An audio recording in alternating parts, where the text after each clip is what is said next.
ginger. Look in the mirror like, yeah, I'm the nigga. Look in the mirror like, damn it, I'm fitted. Looking outside like the world is all mine. Look in the mirror like, nigga, go get it. I gotta get to the scene, oh, I gotta get to the bag now. I can't be chasing on these hoes. They getting they feeling and dragged down. That's why these niggas just crash out. Stuck in the cell and this man down. Life getting gone in a flash now. Fucking it in, I'ma stand down. I done seen these niggas crash out. They some baby boys, I'm the man now. They was questioning, make them fans now. I'm the best in my league and that's hands down. Understand now, got plans now, got big dreams. Now fuck that, got big schemes since 16s, hot 16s. I started broke, then I fixed him. I been king, I been him. My bitch bad, my whip clean. I been hot, that's benzene. You been not, that's cold stream. That's cold things, that's cold things. I'm motivated like Kobe. These motherfuckers don't know me. It's my time, check I rise and I wake and I gotta go get it. I'm making my bed and it's straight to the digits. No cover jokers, that shit is acidic. So I take a shot with the lemon and ginger. Look in the mirror like, yeah, I'm the nigga. Look in the mirror like, damn it, I'm fitted. Looking outside like the world is all mine. Look in the mirror like, nigga, go get it. I gotta get to the scene, oh, I gotta get to the bag now. I can't be chasing on these hoes. They getting they feeling and dragged down. That's why these niggas just crash out. Stuck in the cell and this man down. Life getting gone in a flash now. Fucking it in, I'ma stand down.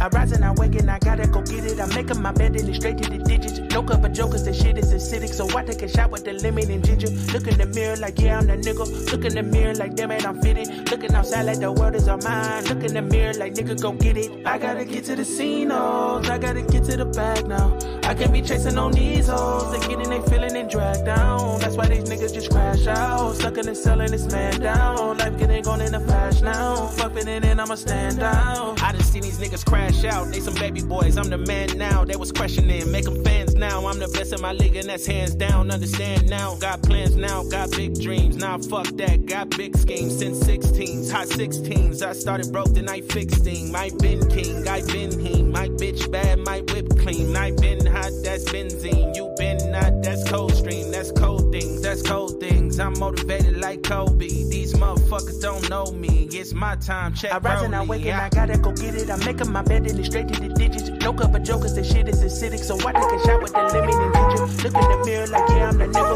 Look in the mirror like, yeah. 3, 2, 1. Anywhere I'm at, turn the city up. I could flip a dollar to $1 million. I don't like to brag, but I'm really on. 3, 2, 1.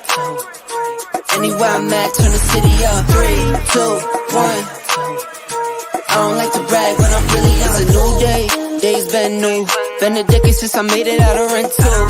We some owners, baby, we don't got no rent due. My trick, but my wife, you like the trick too. Merry Christmas, hey, Saint Nick. What we want, get, we on wait list. How we got here doesn't make sense. Have patience, that'll make sense. 3, 2, 1. Anywhere I'm at, turn the city up. I could flip a dollar to $1 million. I don't like to brag, but I'm really on. 3, 2, 1. Anywhere I'm at, turn the city up. 3, 2, 1. I don't like to brag, but I'm really on. Picking up the slack, joining this prime way, I'm getting to the rack. I do what I want, when I want, where I want, no cap. Put in all work, now I'm getting to the back. 25-8, I got money on my mind. Live life great, but I'm always on the grind. Navy blue tank, I don't wear it for the time. Real hustler, baby, throw my rollie in the sky. Get ready for blast off. Ball pointing cushy, so you know it's berserk. Trevor on the mix, so you know we gon' work. I might leave in one, find the beach and go surf. I'ma ride the wave till I'm out of this earth. 3, 2, 1. Anywhere I'm at, turn the city up. I could flip a dollar to $1 million. I don't like to brag, but I'm really on. 3, 2, 1. Anywhere I'm at, turn the city up. 3, 2, 1. I don't like to brag, but I'm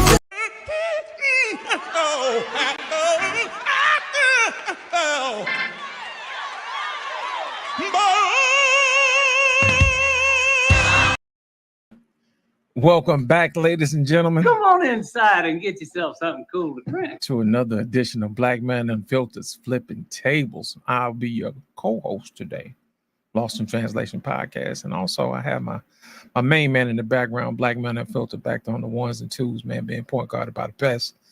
Listen, I'm going to go ahead and get the how you do's out of the way. First, we're going to find out who is in the building. First of all, we have the one and only Embrace the Grace in the building, followed by the lovely Catalia in the house, also followed by the lovely A-Team. How you doing, darling? How you doing? Let's see who else we have in here. Let's make sure we didn't miss anybody. Quincy in the building. Welcome back. Who else do we have? Oh, we got neighbors over here, man. I am native autistic. Now what? What's happening, my man? Who else do we have?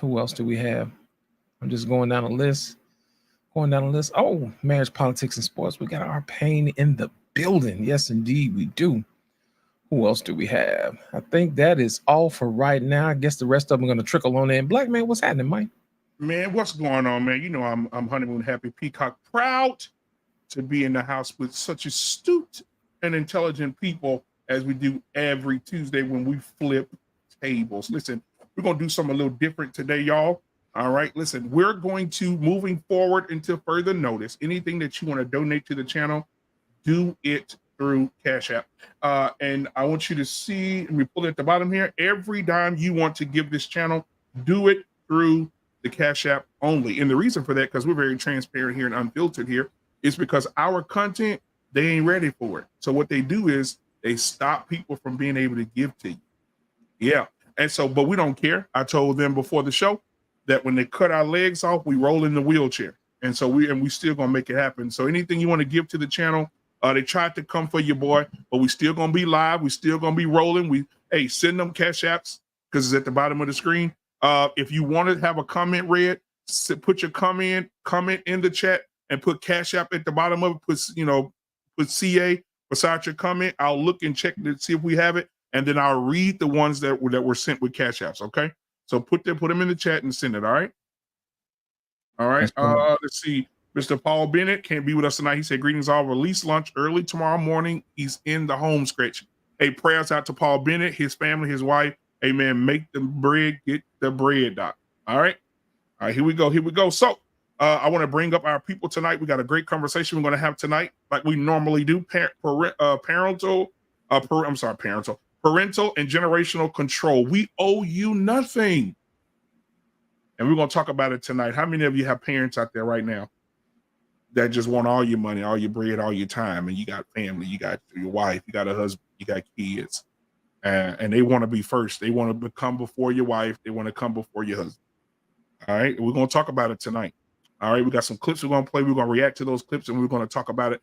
Guys, please put what you want to put in the comments. We definitely want to read that. But if you want your comment read, please put CA after your comment. Let me know that you sent a Cash App. I'll see that you sent the Cash App and I'll read your comment. All right, here we go. Still support the channel, and we're gonna tell YouTube fuck you tonight. All right, because YouTube don't want to have good content. They don't want to have us to have good. And I know y'all watch all the time. Y'all know we ain't putting nothing out that's naked. All right, ain't nobody walking around with their balls hanging out. All right, so it's the little things that they come and get us for, and we okay. Right, we're gonna let them know we okay. So guys, if you normally give through the Cash App. All right, here we go. Let's start bringing some people up. Let's see who we got in here tonight. Oh my God! So listen, tomorrow, just for a second, the first guy I want to bring, I'm gonna bring down Lost and myself.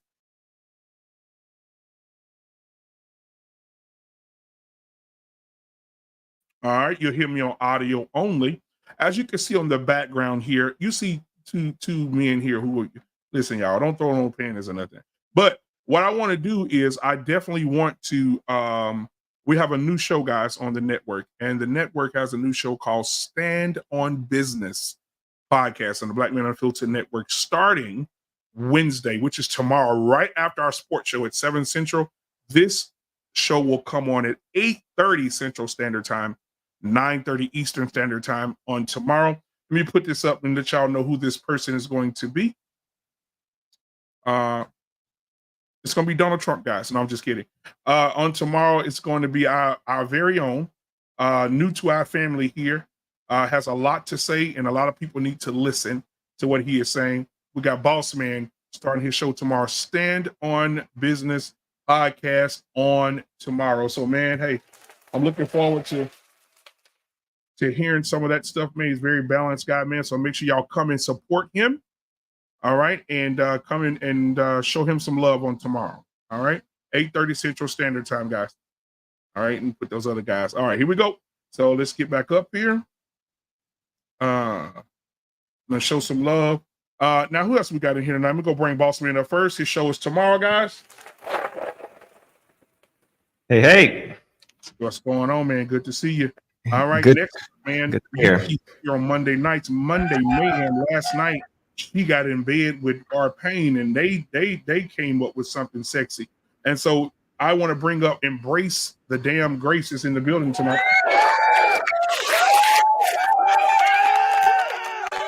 Yeah. All right, man. And next up, I want to bring up the ball guy. It's two up. So let me make it clear.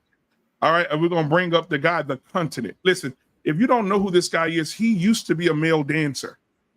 All right, he went to college, paid his way through college as a male dancer, and then he became an engineer. So, ladies and gentlemen, put your damn hands together for the ball guy himself, the 6'3", the man they call the continent with a tree. Our pain is in the building, ladies and gentlemen. Yeah. All right. Let's see. Who the hell is this nigga you feel the need to entertain? Ladies and gentlemen. Hey, can y'all hear me, man? Yes, sir. Yeah, we can hear you, man. Okay, all right, good. Good. All right, man. It's good. Paul Bennett, congratulations. He said, congrats, boss man. We'll definitely check out tomorrow's show after our one-on-one sports show. Very interesting topic I've been mulling over lately. Yeah, it's gonna be a good one tomorrow. Before we start, about Boss Man, can you tell us a little bit about what your show is gonna be about tomorrow before we get into the show tonight? Yes, sure. Well, first, again, I'm gonna tell you something. This is gonna be interesting. I'm honored, honestly. Don't even know really honestly what to say, but I'm going to fly this plane as I'm building it. But it's gonna be understanding the idea of where I think we're headed if we're not careful, whether wittingly or unwittingly, the understanding of what theocracy could be if we're not careful, and understanding the differences of the types of government that we have, and basically where our country could be going if we're not careful. All right, man. Thank you so much, guys. Tomorrow night, Stand on Business podcast right here on the Black Men Unfiltered Network. Make sure you come and support the man. 8:30 Central Standard Time, 9:30 Eastern. Come and support Boss Man, ladies and gentlemen. All right. Now I want to check the temperature of everybody else in the room. Arpain, how are you and your wife doing? I know that you had to strip for a bar mitzvah and a baptism today, but how is your wife and how are you doing today, sir? Well, we're doing okay. We're doing okay. Not too happy about what happened, but we're cool. Oh man, we ain't worried about that, man. We moving forward. I told you if they cut your legs, move in a wheelchair. All right, yeah, man. We're feeling good myself, man. Me and Grace had a good time last night talking. That was great. Okay. All right. Hey, JT, What We Know podcast in the building tonight. What's going on, my guy? How you feeling, my brother? What's going on, man? What's popping, bro? If y'all see, my background is back to what it was before.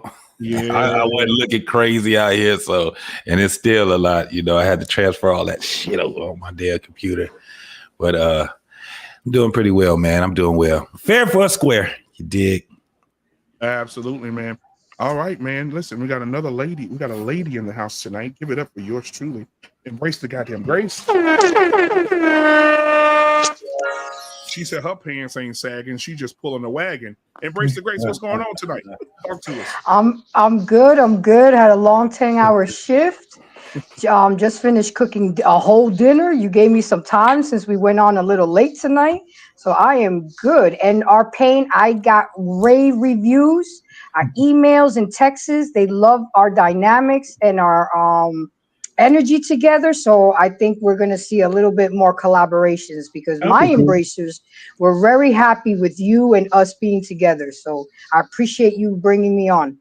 Oh, yeah. Well, thank you. Hey, listen, I was glad you were there. So it was great. Thank you. Thank you. Oh, okay. The yoke of the devil has been destroyed. Fuck the frail shit. 'Cause when my All right, man. Thank you so much, R-Pain, man. I appreciate that, man. You and Embrace got in that bunk bed last night and made that show work, and I appreciate you guys for coming through. I appreciate that. All right, man. Listen, I want to talk to Lost, man. Lost. Did I ask you how you was doing today? Not today. Not today. I did not. How are you today, sir? I am well, sir. I'm very pleased to be here this evening. This is a topic that is near and dear to my heart for obvious reasons. You know what I'm saying? So, I love me some old people. You know what I'm saying? And sometimes they can get out of hand. So we're going to talk about it tonight, man. Absolutely. Now, again, guys, I want you to know YouTube kicked me in my nuts today. All right. Over some content. Okay. And they told me, listen, we're not going to allow you to get super chat. I said, okay, well, fuck you and your mother. And what we're going to do moving forward is everything is going to be done by Cash App until I dispute what that is. It's something so petty. So until I dispute what it is, I like to keep family, acknowledge family, let family know what's going on. So if you like to give through super chats, you don't see it down there. That's why it's not there. So I'm going to dispute whatever it is. It's very minor. And hopefully we'll be back up and running. But until then, the Cash App is rolling because the content and the channel don't pay for itself. And so you guys have been helping out with that. And guys have been sending in your Cash Apps and super chats. Do the same with the Cash App, guys. I appreciate it. And as I said it earlier, if you send in a comment and you want it to be read, put CA behind it. I'll check and see if I got the Cash App, and then I'll read the comment out here. That's how we're going to do it moving forward until the situation taken care of. All right. Mr. Bennett says, embracing our pain, rename the show Plátanos and collard greens. But it's funny, Mr. Bennett. I'm making steak, macaroni and cheese, collard greens, and cornbread right now. So, boy. And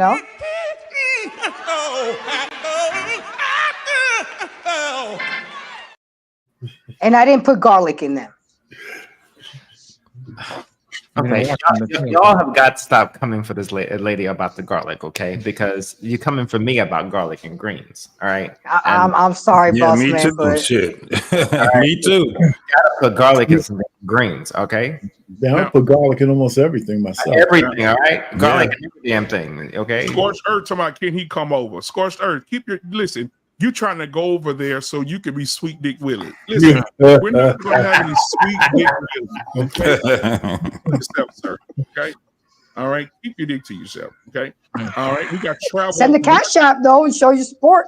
Yeah, there you go. Yeah, send the Cash To the App. BMU network.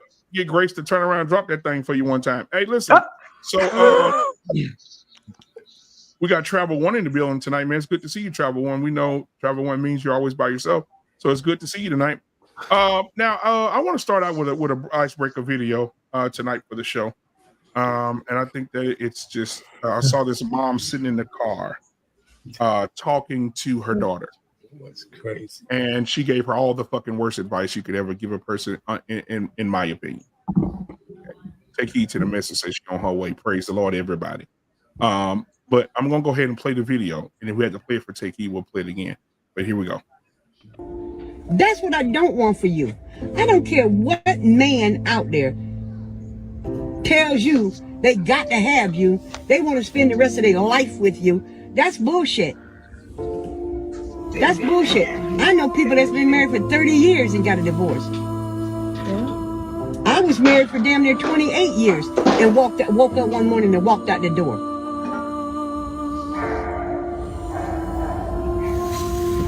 So it's not that you so much in love and you can't live without a man. What can a man do for you that you can't do for yourself?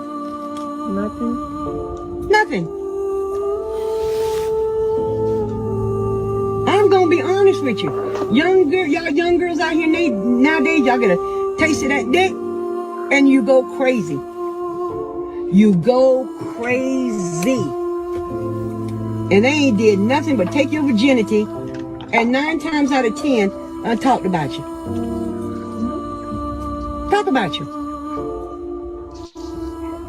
Talk about you.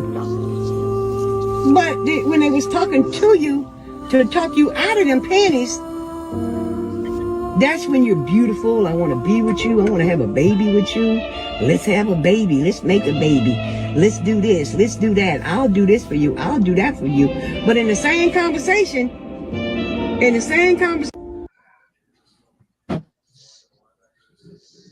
All right. What do you guys think? Well, as a woman, and Take over from I Rick, think Bob. I think she is very misguiding because I've seen this video before and I got in my feelings about it because she's teaching her all wrong. She does in fact need a man. She does need things from a man.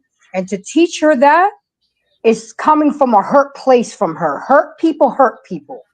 And she's bitter, she's lonely, and she thinks she did something by leaving her husband because now she by herself and now she wants the same for her daughter. And come on, mothers, we cannot teach this to our daughters. We need the men in our lives.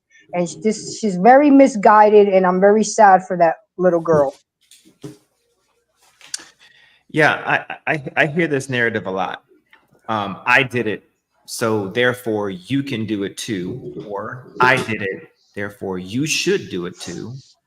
And combine those two together, and it's I'm surviving. Look at me. Therefore, it's possible for you to do it too, right? Or it's this mindset of it's subliminal. It's I'm miserable. Misery loves company, and you don't want to ever actually see your daughter or your child, for that matter. In some cases, because mothers will tell their sons to follow down the same path that they follow. But in this case, it's a mother to a daughter. Instead of telling them to follow a different path, seeing the mistakes that you made, at least give it a try. No, they will tell them to follow along the same path just to ensure that there's some sort of gratification. I don't know why it's so gratifying to see your child, your seed, or your offspring rather, follow along the same path you followed. Why is that? And I'm not hearing anything. I don't see the whole video, but I'm not hearing anything that says, you know what, I did this. Here are the pros and cons. At the very least, provide pros and cons. Okay, if he's whooping your ass, or if he's doing something off kilter to you, here are your pros and cons. You can do this and end up like me, or try this and not end up like me and at least have a shot. I always take a balanced approach when it comes to these type of things. Okay, you can end up like this, or you can end up like this. Here are your options. Because you don't ever want to be in a situation where that daughter can come back to you and said, I tried your way and here's how it ended up happening. But you see this a lot in, I think, every other community except for the white community, actually. Correct me if I'm wrong. But I see this a lot in the Black community, especially, where bad advice is being offered, and it's almost being justified in a sense, for whatever reason, as a sense of here's my life, and because I lived it, that's enough justification. And it's piss poor advice. It's piss poor behavior. And that's the reason why the next generation is going to be fucked, and the next generation is going to continue to be fucked. Over. Yeah, well, if I can go real quick, let me say, I don't look at this as black and white, even if it's prevalent in the Black community. Every community with broken families, Appalachia, trailer parks, Black families, that conversation is played over 1,000 times. And, and so you got to consider the source. That old lady in that car talking to what looks like her granddaughter is also looking for somebody to be around to take care of her. So if she gets well and moves away and all that kind of stuff, she's looking at that as a one support system going. So that's upside down as well. So that's one of the reasons why we're going to talk about this tonight. So bad advice has been, would make that advice worse if that woman was in a business suit talking to her daughter the same way. Because I think that's how some of those ladies play out and keep their kids single for a long time and too long.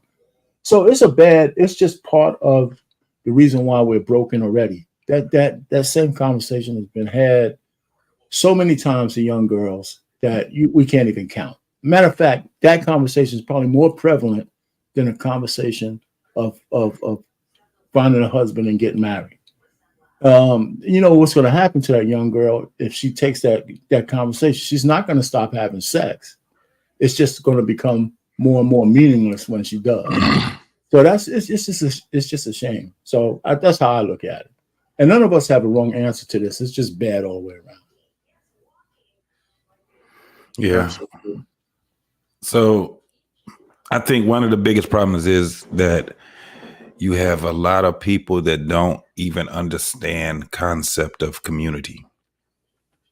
They don't understand what the concept of community, because there shouldn't even be a conversation whether you need a man or not need a man, because what you're supposed to be doing is building a community. So it's more of being interdependent versus being independent. So what happens is that a lot of parents will tell their kids to do something that the parents didn't even do. Like if you heard the grandma, she's a generation, what is it? 2 generations in front of that little girl, right? And they were having, I hate that. Somebody needs to slap shit out of that, whoever put that background music in there. But that background music, it adds for effect. Like that lady was giving that woman, that young lady, some sound advice, right? Well, if I can pause you just for a second to add to what you just said, just for a moment, I cut the video. Oh, but so before I cut it, there was a black man who posted this, and in the video it said, the original video, he put in the subject matter, grandmother gives powerful message to young granddaughter.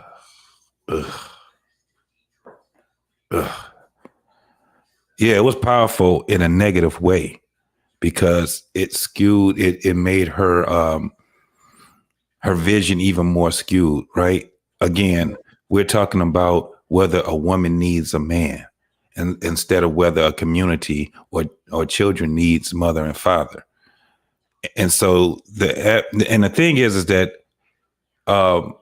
what the grandmother should have told us, that I didn't figure it out, but I want you to do something a lot different than me. There's going to be a time where you're going to have to be interdependent if you are planning on having children.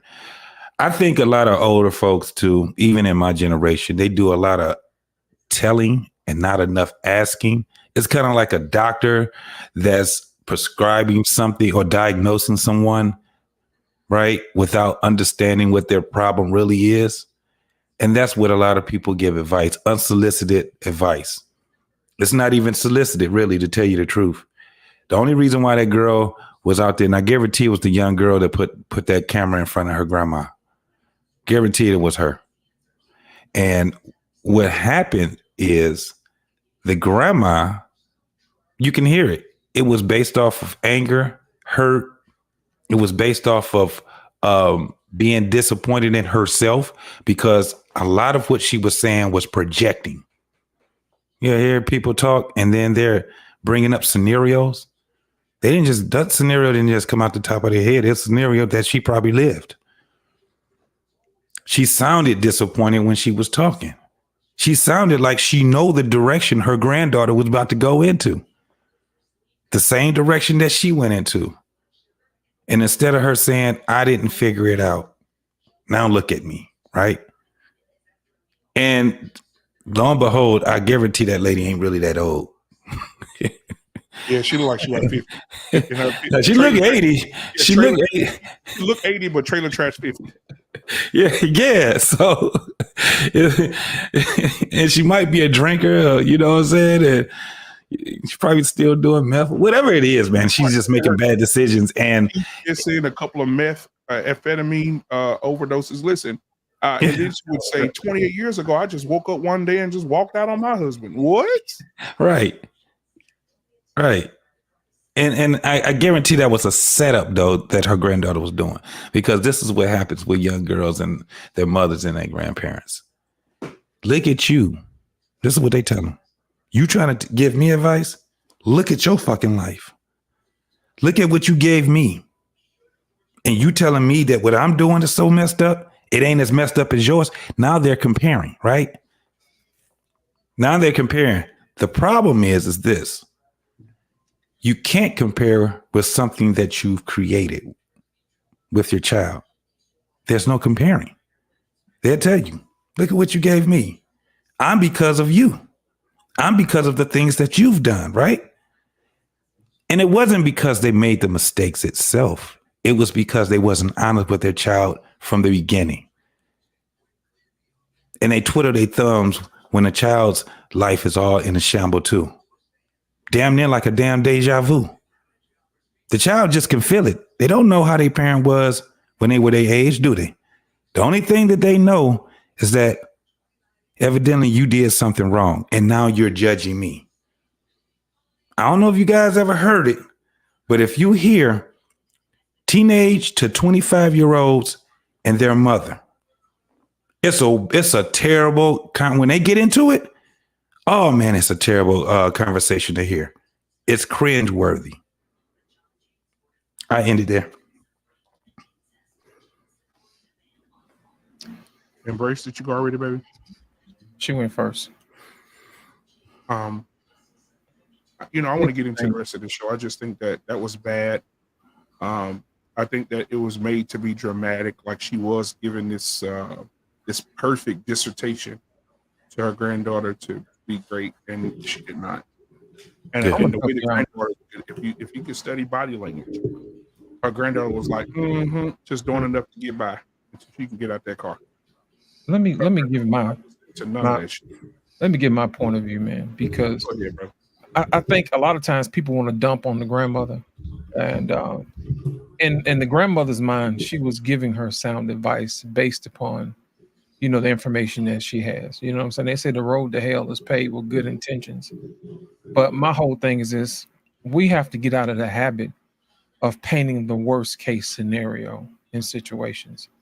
How come we don't ever hear about the best case scenario where she has a beautiful family, a wonderful husband, and when she gets to her age, she gets to have her grandkids come over and they get to bake cookies and all this other stuff. You know what I'm saying?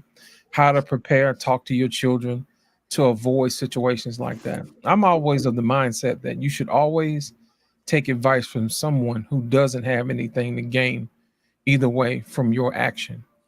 And I think that her particular situation, she was trying to gain favor from her granddaughter, yeah, because if she's with her, she's not lonely, so she's benefiting from it.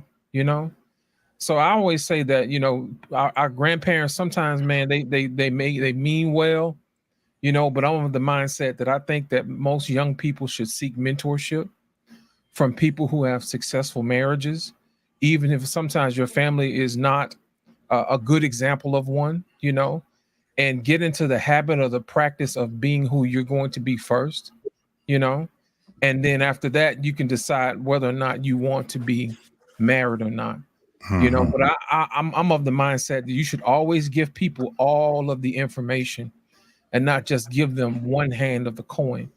Because we hear so many times of bad stories, how people always leave. And then after that, they, like this lady told her granddaughter or daughter, whichever one it was, she said, I just woke up one morning and I just left. So my thing is, what if the daughter doesn't want to leave? How come she didn't say, well, one day he woke up and he decided he wanted to leave? That changes the whole story, the whole dynamic. You know what I mean? To me, that didn't make any sense. So I think that when younger people are seeking advice, they should probably take advice from a trained professional, and build the type of life and equip yourself with the information that you need, so that way you can have the life that you want to have. Because sometimes our parents and grandparents may not be equipped to give us all the information that we need based upon where they came up from. Bless their heart, they only got, what they had. They only lived their life what they got, and they only learned what they learned. But in this day and age of technology, man, and different help and stuff that's around, therapy and stuff like that, there's really no excuse to take bad advice anymore, especially if marriage is something that you want to do. If you want to be married, I suggest you get around people who are skilled in marriage. Get around your pastors if that's your religion, if that's what you want to do. Figure out exactly what does a successful marriage look like, and then glean from those people who do that, and always make sure that you believe in yourself, even when nobody else believes in you, you know, and don't always lean on other people's understanding because they may not always have the information, even though it may be with good intentions. And I think sometimes we fall prey to listening to our parents and our grandparents because we love them. And sometimes it overrides our common sense, you know, to say, you know, if grandma would love me, she wouldn't tell me that that's wrong. And I think that's a conflict and an unfair conflict that we put our kids in, especially when they love us. So when we should not take advantage of them and to say, hey, look, this is the bad thing that's going to happen just so we can have company when we get older because we want to put in the work, you know, because we, you know, we're set in our ways. So I wish that young lady the best of luck. And I hope she gets around people who are married and who can help her along the way, who wants to be married, and also vet other men who are of the mindset, who want to be married, who want to be husbands, and who want to be fathers. Because and my whole thing is this: I think that's the role of a father, is to navigate and help his daughter, you know, select a good mate. But if all you're getting from your mother is they're going to leave you, that's going to leave her heart broken because she looks like she really wanted to be married. And then you can hear it in her voice that her grandmother or mother, whatever, was stealing her dream.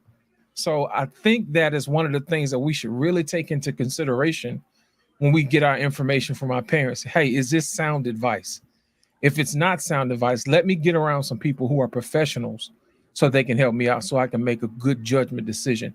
I always say that it's always better to have more information when it comes to making a good sound decision.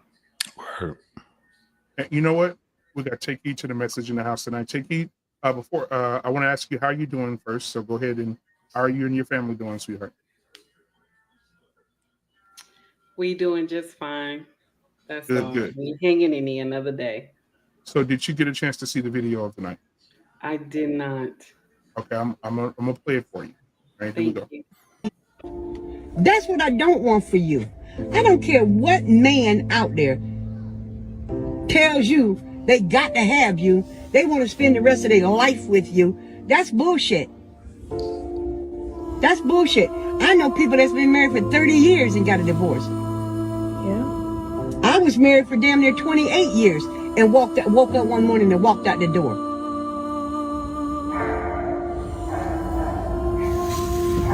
So it's not that you so much in love and you can't live without a man. What can a man do for you that you can't do for yourself? Nothing. Get your babies. I'm gonna be honest with you. Young girls out here nowadays, y'all get a taste of that dick and you go crazy. You go crazy. And they ain't did nothing but take your virginity, and 9 times out of 10, I talked about you. Talk about you. Talk about you. But when they was talking to you, to talk you out of them panties, that's when you're beautiful. I want to be with you. I want to have a baby with you. Let's have a baby. Let's make a baby. Let's do this. Let's do that. I'll do this for you. I'll do that for you. But in the same conversation,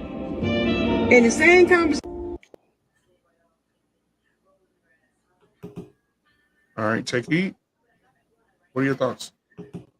So what the grandmother is saying, this is sad because it happens to a lot of young Black women. This teaching that we are taught, only because the grandmother or the mother have ran into some men that were not of substance because they were not women of substance. So this is the problem, and I always tell y'all, shit beget shit. So this is just a teaching that the grandmother had learned because she wasn't shit. I'm sorry, I know that's her grandmother, but it's the truth, you know. And so she attracted these type of men, and she's trying to teach this girl something. But the problem is that the girl might be attracting the same type of men that the grandmother or her mother attract because of the teaching, you know, because she's seen all the men her grandmother or her mother had around. And so she's familiar with this type of men. So she's attracted to these type of men. So she's probably ending up with these, you know, men of not, they don't have substance, these jesters, and they're screwing her, and it is what it is. So the grandmother is trying to teach her something, but the problem is that the girl probably more than likely is broken. And so she's getting these type of men that ain't right. Because she's not, you know, she has not healed. She has issues going on. And only why I say this is because it's familiar to me. When you grow up and you're broken and you have gone through something, you attract nonsense. Even if you believe that you're a good person, something inside is going on. So you're like giving off these vibes to men who are good men, and men that are good men, they're staying away because they feel something is wrong. So you're gonna always attract these jesters and these men that are just for nonsense. So yeah, the teaching she's teaching a girl is not good. And it's going to take that child to break away from the family for her to learn. Hopefully she won't get in her 40s and 50s and find out. Maybe she'll make that turn around when she's in her 20s, because that's what I did. But yeah, she in trouble. The baby in trouble. That's it. Mute Monster got you, BMU. I want to go into the rest of the show, so thank you guys for that opening video. But before we get into it, I want to make a little light of it before we walk on this journey tonight. Lost in Translation, get ready with your videos. I'm gonna let Lost in Translation play the clips first, and then we'll play the big clips for the end for the larger conversation as well. But I want to play this. All right, the legend himself, Paul Mooney, what he says about the kids in the generation today. All right, Paul Mooney, here we go.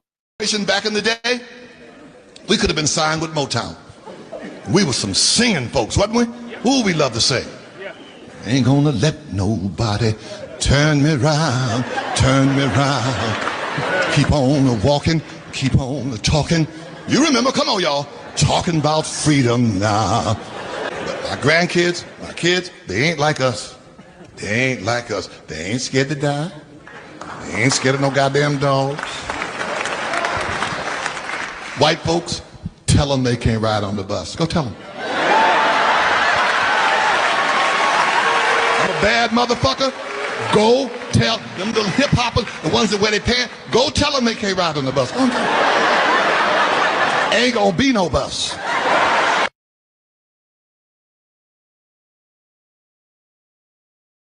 Paul Mooney ignorant.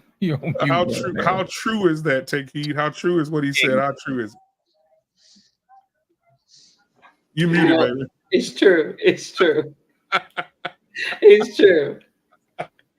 Oh man, anybody got any takes on what he said? Because I think it's true. I think back in the day, black people were very scared. I think they were scared to get, murdered. They were scared to get beat, hung in trees. But now a white man pull over on the side of the road right now and say nigga to a 10-year-old. That 10-year-old ready to kill his ass. So it's like it's a completely different. And to just be anecdotal, my son JJ, it take a lot to push old JJ, but JJ always ready. And I got a phone call that my son didn't slept somebody at the school, and I asked them what happened. She said the little boy on camera called my son the N-word, and it was a white boy. And my son, and she said, you have to teach. I said, wait, hold on. Don't tell me how to raise my child, but go ahead and finish. I just want to say you have to tell your son that when people use words against him, he can't react that way. I said, we need to tell the little boy he can't say that way. My son, he's not. I've let him watch everything. He's watched Roots. He's watched Rosewood. He's watched 12 Years a Slave. I let him watch all of it, and because I need them to know. They're not going to teach it at the school, so my son is not going to allow anybody to call him a nigga. And the little white boy called him a nigga, and my son beat him up. And I went to the school, had to go pick him up, and she said, "I hope that his punishment will help him understand that." I said, "I'm about to take him to get some ice cream because you're the white. What are you going to say to him? We're going to talk to his parents. Okay, well, tell his parents when they come. The parents, they're very upset. We'll tell them when they come that they should teach their son not to call black little boys niggas. This is not 1970. This is not 40. This is not 50. These boys are different. Back in the day, the little 10-year-old boy would have let the boy spit on him, beat him up, kick him down the sidewalk. Those days are over. I'll land my plane there. This is another thing that reinforces that. Guess when they started trying to charge little kids as adults? That kind of reinforces the fact that these younger kids ain't scared. So so that's when they try to break it out of them by saying the little infraction. They said, "Well, you ain't going to juvie. We're going to try to put you in grown person's jail." It's probably coincided to the same generation. I'm gonna say something right here, and I'm actually gonna give a little bit of credit to my wife right here. But my wife always says we are not our ancestors. Let me tell you something. This is I remember growing up listening to that song. There's a certain song here, and listen, I don't listen to this kind of music all the time. You can probably tell by the way I talk that I don't listen to this kind of music. There's a certain song here. It's called it says "Nuck If You Buck." Okay, and it's a certain. Come on, Pastor, read the verse. Read verse number 1, Pastor. Pastor, don't do it. No, that was so proper. Nuck if you buck. Hey, Pastor, read the verse, Pastor. Read it. What did it say? Give us the first verse. What did it say? Oh, that was funny. Oh, you on mute now, boss man. I think he walked a little bit too hard. Look at Take Heed. Hey, boss man, hold on. Don't worry, I got you. The verse says here in Nuck If You Buck, chapter 1, verse 13, it says, read. Nuck if you buck. It says here, nigga on your damn street, stomping, jumping, bumping. If we crunk off in this damn thing, throwing them bows up in these hoes, they screaming, they bleeding from their nose. Nuck if you buck. Hey, you see, I remember back in the day when that song came on at school dances, it'd be a few fights. Oh yes, that song was a motivator of swingers.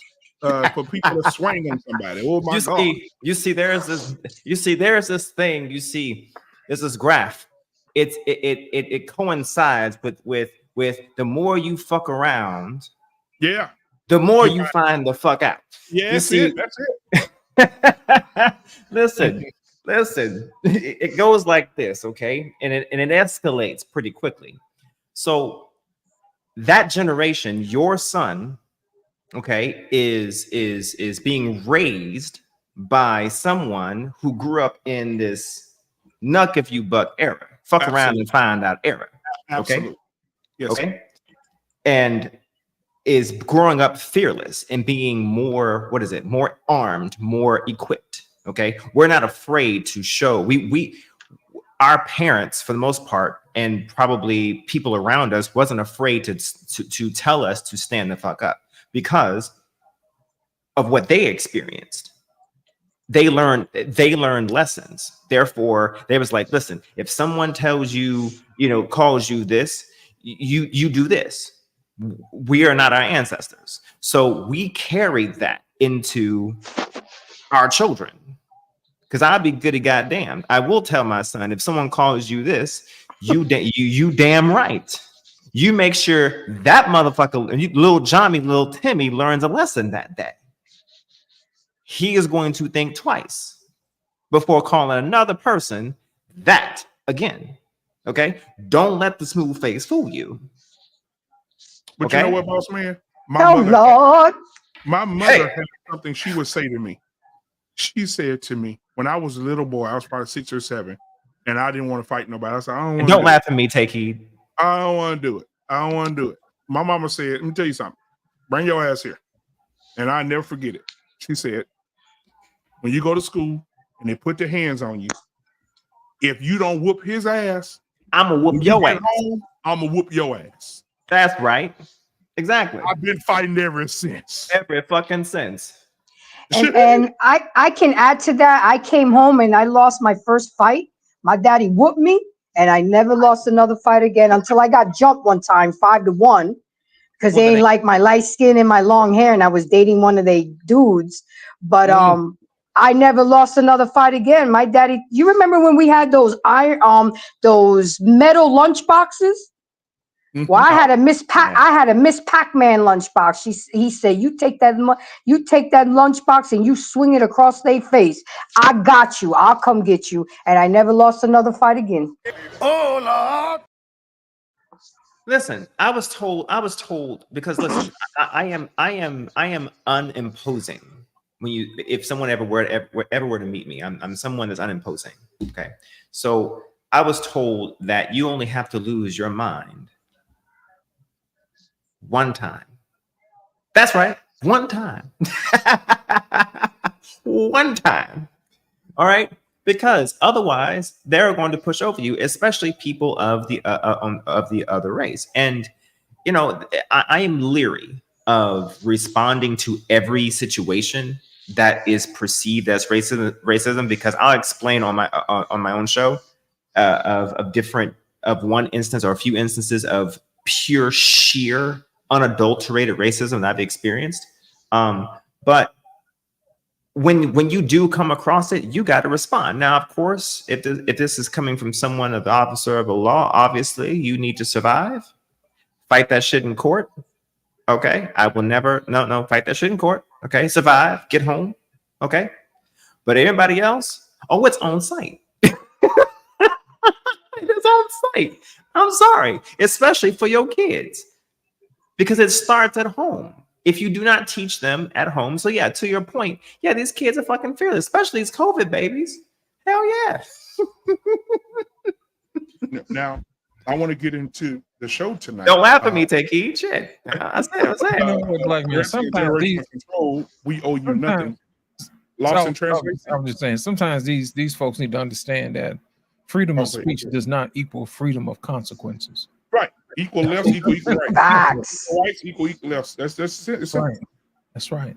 And when you get out here and you get to running your mouth, you know, this ain't Twitter in real life. This ain't X, you know, where you get to say whatever it is you want to say, you know, because people gonna let you know in real life, as they say IRL, in real life, you got something coming to you, you know. So people can talk all that trash, cash money behind the keyboard, but you know, when you meet somebody in real life, you might want to just tone that down just a little bit, you know. And you know what?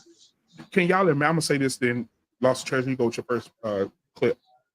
Can y'all imagine Rosa Parks, Frederick Douglass, Martin Luther King, Malcolm X, all the greats, sitting down on the balconies of heaven, looking down, watching that riverboat accident? Oh, hallelujah. Okay. Can you imagine what Harriet Tubman would be saying? All the slaves who got hung and swung from trees, what they were saying?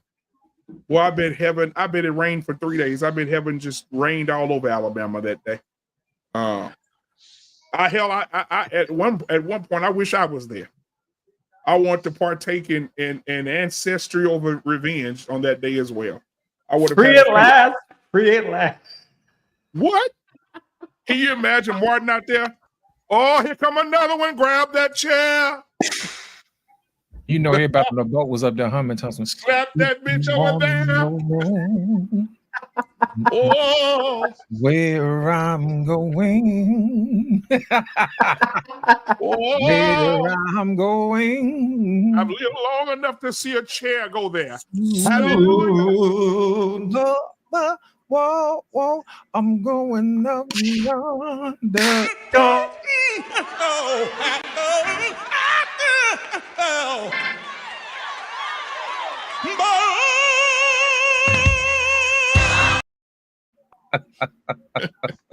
Yes, upside that head. You know what I'm saying? Yeah, All right, I want to say to our pain, man. Our pain, thank you for the $10 Cash App, guys. Remember, if you're just coming in, hit the like button, hit the subscribe button. Everything's going through Cash App.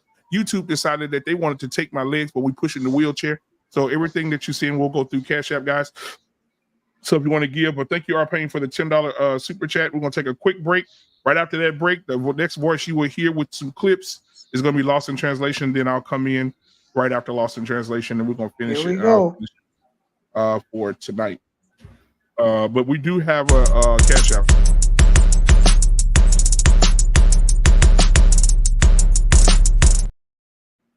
I knew it. Yo, you. I am just now noticing the gluteus maximus muscles of that woman. Yeah, we called her Moose knuckle. Moose knuckle. Yeah, that's moose knuckle. I'll play it again so you can see why.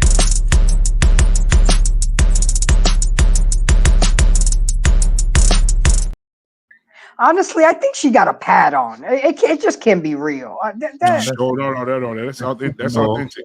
Look at, take heat. You know how they have Supermax prisons? That's a Supermax. You hear me? Yes. Oh Lord. If she wrapped that thing around that thing, it is over for life. But let me give y'all something to listen to. Here we go. Whatever you want, whoa, whatever you need, my heart belongs to you. Oh, whatever you need, then nothing I won't do. Oh, whatever you want, oh, my heart belongs to you. I say whatever you need,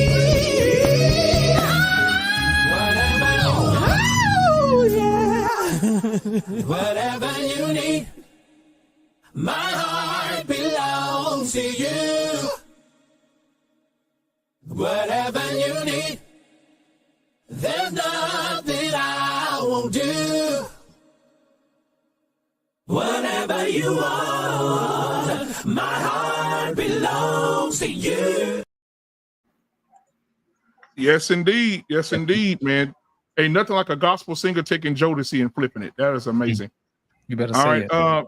So Lost in Translation, man, go ahead and present the videos, and then we'll talk about those, and then we'll go into the I think I have one. Yeah, I only have one, which is going to be the last one that we'll cover. Did you want to play yours first? Yeah, that's fine. Yeah, go ahead. So this one right here, I don't know if you've ever seen a movie. I know some of you probably have. Who's Coming Home for Dinner? I think it is. Sidney Poitier. But he had a powerful scene in the movie that I think a lot of kids should say to their parents, because a lot of parents are disrespectful. And I think that this part is very powerful in that, talking to a parent like that. So here we go. I owe you nothing. If you carried that bag 1,000,000 miles, you did what you were supposed to do. Because you brought me into this world. And from that day, you owed me everything you could ever do for me, like I will owe my son if I ever have another. But you don't own me. You can't tell me when or where I'm out of line, or try to get me to live my life according to your rules. You don't even know what I am, Dad. You don't know who I am. You don't know how I feel, what I think. And if I try to explain it the rest of your life, you will never understand. You are 30 years older than I am. You and your whole lousy generation believes the way it was for you is the way it's got to be. And not until your whole generation has lain down and died will the dead weight of you be off our backs. You understand? You've got to get off my back. He said, "You got to get off my back."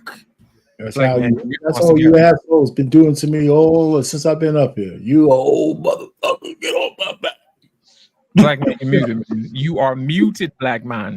Yeah, get off mute. When he talked about the generation before, he said, we can't move forward until all you motherfuckers die. He said, get your weight off my goddamn back. That's what Slade said to me. I'm not going to do things like you did it the way you want to do it. He said, get off my back. He said, I need you off my back. Shit. Sydney is so good, man. Sydney is one of the I love greatest it. actors ever. Because if you ever seen that movie, his daddy was an asshole. Yeah. And his daddy wanted him to do what he wanted him to do. And he said, no, He said, let me tell you something. You don't own me. Yeah, I was getting ready to say his dad must have been a piece of work. For the whole movie, that movie was amazing. His proverbial shelf must have been full. Yep. Everything his son did. You should do it like in the old ways. How we know them boomer motherfuckers be talking. You need to do it back in the old way like we did. We did. You know what? There's a scenario like that for every generation. God damn it! Because it's a scenario like that. Wasn't Sydney? I need you off my back. Wasn't Sidney Poitier? Wasn't he? Wasn't Sidney Poitier a boomer? I think so. Yeah, his dad was a silent message. Y'all trying to put her pain on the bridge. No, it's cool. You know what? Because Sway said that shit to me, right? Because we was up here that first video, that first thing when I first got the show. I said, "Well, Sway, what you want us to do? I want y'all to die." He said that shit. Yeah, he did say that shit. He said, I thought it was so funny. We want y'all to die. That's what we want you to. That was pretty good. So Arpain, while you talking, what do you think about what Sidney Poitier told his daddy? Do you think I think it was poignant, but I think that scenario plays out from one generation to the other, no matter what. We'll have some millennials saying that to a Gen Xer or a baby boomer. We'll have the Z saying that to X's and millennials. I think that plays out, especially if your parent is a brick. At some point, you got to tell your parents to back off. And I think that's not no generation owns that shit. I think it just passes down. If you have an overbearing parent, I think that's where it is. Is there more in one generation or the other? Probably, maybe. There's more baby boomers than anybody else. 76 million of us. That's why they call you boomers. We're pissing people off everywhere around the world. What you talking about? Except me. I'm the greatest baby boomer that ever lived. But 73 million of y'all, out of the 73 million, 23 million of you motherfuckers are men, and you the same men that say happy wife, happy life, motherfuckers. You know what? Yeah, except me. I'm the exception. You guys got a unicorn up in this motherfucker. Y'all just don't know. Oh shit. My wife is the most unhappy woman in the whole Not according to Angry Man. So what are your thoughts about what he said? Take heed.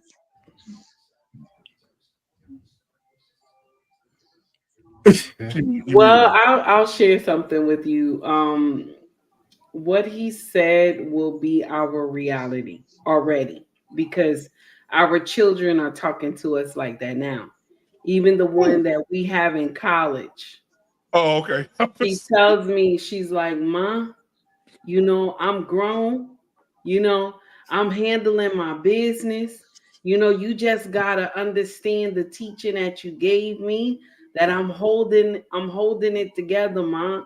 So I said to her, "Listen to me. You just left this house about a month ago." I said, when you understand what I'm trying to put down, it might be too late. That's why I'm trying to give you this information, an update of this information. And she says to me, "Ma, I'm a woman." I said, "Oh, yeah? I'm a woman, Ma." I said, "Okay." I said, "All right, we're going to do what it do." And then a week later, she calls me. Yeah. And say, "Ma, you was right. You was right about that girl. You was right." I say, "Yes. I've been here a long time, baby. I know. I've been here a long time." I said, "I can read the room. That's the problem with you, baby. You don't know how to read the room. All you got to do is be quiet like your daddy do. Your daddy can read people just by him being quiet. He knows something is not right. And I can read the room because of the teaching of your father."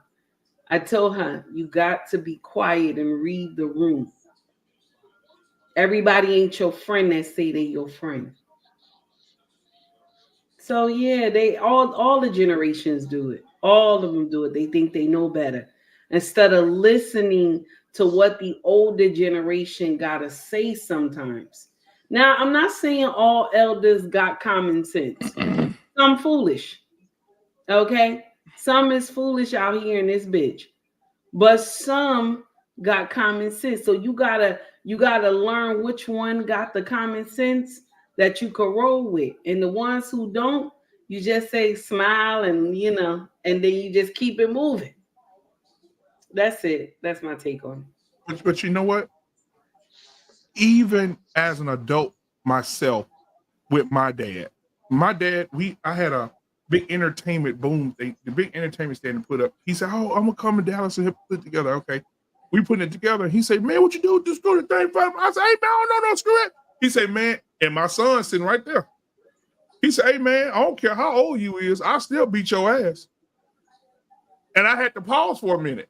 I said, because you're not gonna whoop my ass in my own house in front of my son. Now we gonna fight. We go outside and talk about it, but you ain't gonna whoop my ass in front of my son. We're gonna tear this bitch up. That's what's gonna happen if you hit me in front of I ain't trying to be disrespectful, but I'm just saying I got my own family now. You can't go come in. What do I look like letting you whoop me in front of my son? What do I be doing while you whooping me? Oh no. See, you gotta know boundaries. You can't have that. You can't talk like that in front of my kids. Hey, black man, when was the last? I'm just saying, no. When was the last time you?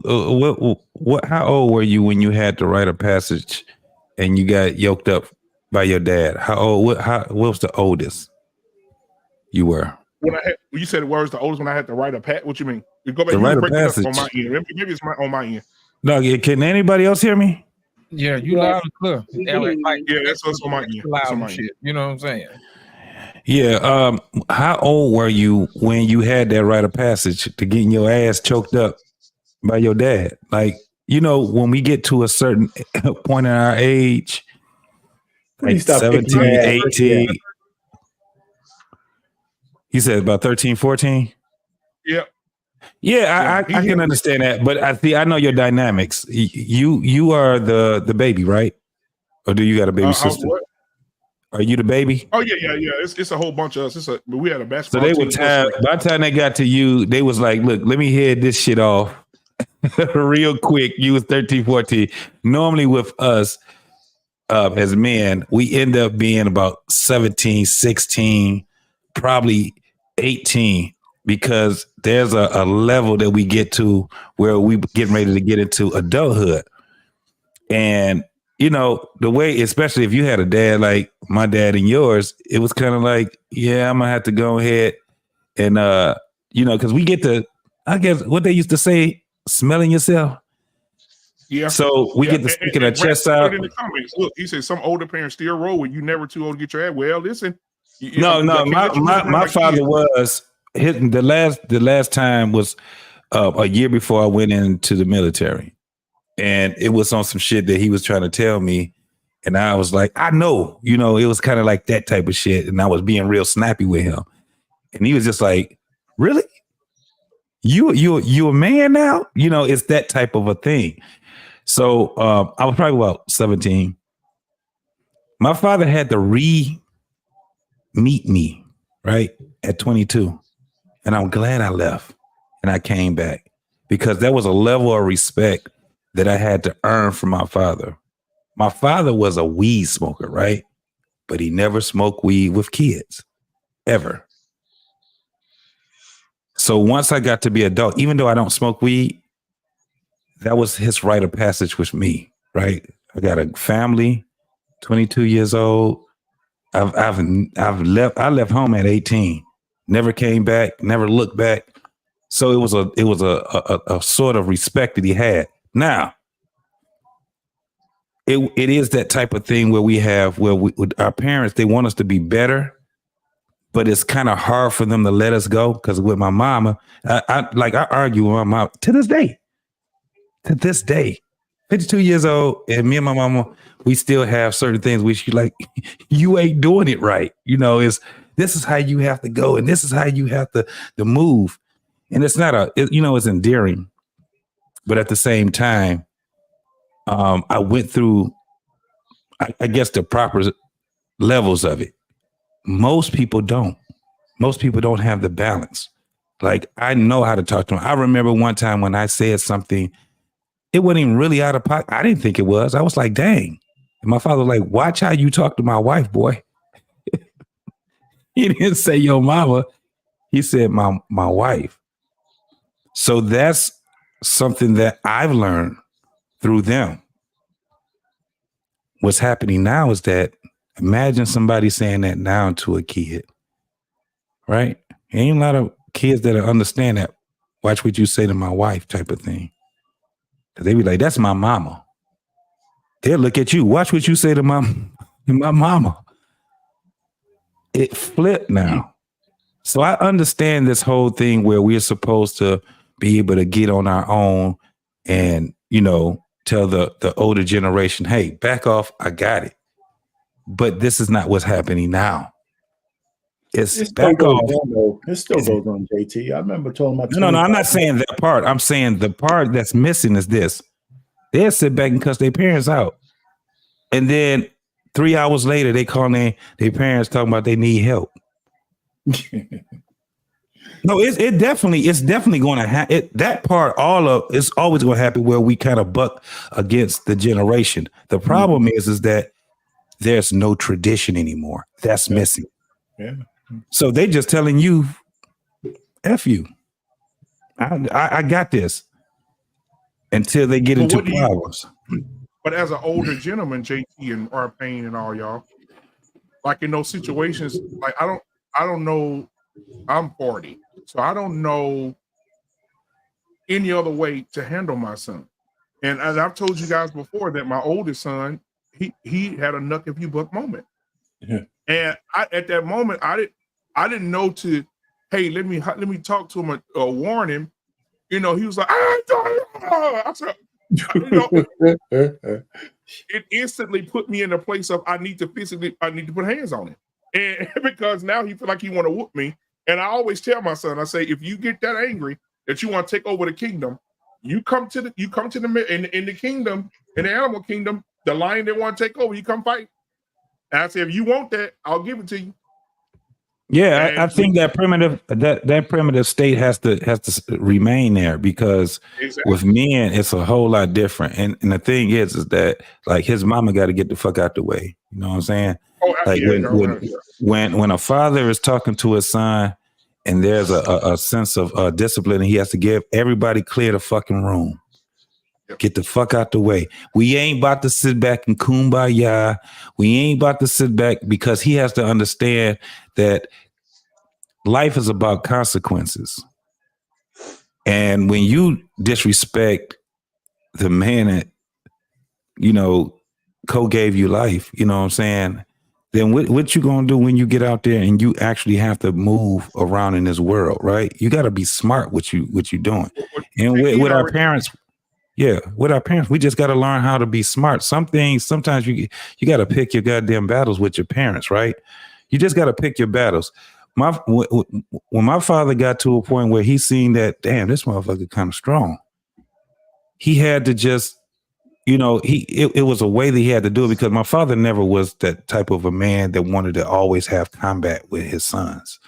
He actually wanted his sons to be able to protect him when he get old. So what he had to do is he just instilled earlier in our life, you know, a sense of respect for him. Right. And it was the way that he treated us. He didn't treat us like we was shit. He didn't ignore us or nothing like that.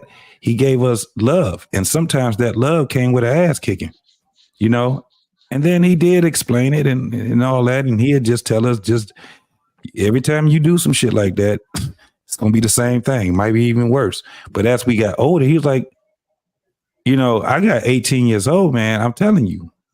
I can't even fathom fighting my father, knuckling up with him, or none of that shit right there. Couldn't even fathom that shit, even with my mom, right? It was just something that transitioned, and it was just instilled in me. And then it was something that I wanted as a parent, that I wanted my kids to be able to do. So what did I have to do? Find balance. It's not one answer to it, right? Because we conceive individuals. You don't know what you're gonna get. Yeah, they're gonna have a little bit of you, they're gonna have a little bit of their mama and all of that stuff. But man, there's millions of people that was responsible for them before we even came into the, into the ball game, because there's millions of people that was responsible for us. So we are actually one. What do? You keep mining it out. You gotta keep working towards it. You know what I'm saying? But when a child is just blatantly disrespectful, I tell that motherfucker in a minute. I'll drop your ass like a bad fucking habit. I'll tell him in a minute. You be disrespectful to me. You think that you got some motherfucking words? Little bastard. Guys, I can hurt your feelings before you can hurt mine. JT. One thing that JT said, I want to talk about it. Right? But he said something. I feel sorry for single moms. If you're at the house raising a 6'1", 200-pound boy by yourself, and you ain't got no motherfucking help. Hold on, I got one for you. I got a knuck if you buck moment with my son. Holy geez. One time, like he said on camera, she said, "Women, listen. You don't want to raise a boy by yourself because one day that cub is going to turn into a lion." Yes. So I still come from the generation that's ass whooping works miracles. Okay. I worked, both traditional and old school, and I can count on one hand how many whoopings I gave Jordan, but the last one was the ultimate one. That was the nut in your butt moment. He was smelling himself, like JT was saying. I kept trying to put it off. And there was this one thing that he said, and then he had the audacity to slam the bathroom door on me. And I walk outside to cool off to go somewhere. And I said, nah, I can't let this one slide. I can't let this one slide. Now he's 6'4", ladies and gentlemen. I'm only 5 feet. So I got this idea. I have two belts, a short one and a long one. And I got it stitched up that says New York ass whooping.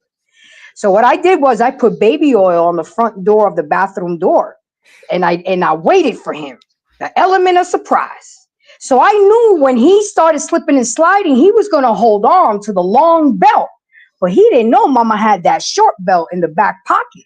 And I lit his ass up. And he slept till school the next day. And we never had any issues after that.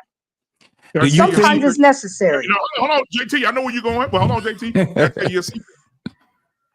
His father wasn't around, and he allowed me to. He was slipping and sliding on baby oil. He had no balance. He allowed you to do it. He could have killed you with his bare hands. Yes, he allowed you to do that. He allowed you to do that out of respect. Slipping and sliding on baby oil, soaking wet. He allowed you. Yes, he allowed you to do that.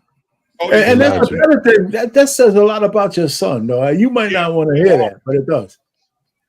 It does. Yeah, he allowed you to do that. You know what? Your son knew that if he ever hit you, he could never forgive himself. Yeah. He knows that. He knew that. We would have both been in that paddy wagon.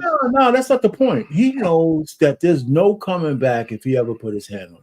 Then he knows it wouldn't be no. Let me tell you back. something. And that's a good thing for you. That's a testament to you. Yeah, I'm 5'11". That's the top. I ain't gonna get no taller, right? Mm-hmm. I was like 5'9", and I used to play sports with my father all the time. My father was big on baseball and things like that, but basketball, he used to beat me a lot until I was like 14 years old. And I had this thing where he gonna come because I hated the way that they played. They didn't know how to dribble and shit. They used to play. Gym shoes was really gym shoes when they was this. He used to beat, and I used to get so mad on why that stupid ass sky hook he used to have. But it was like I couldn't wait because I learned how to dunk.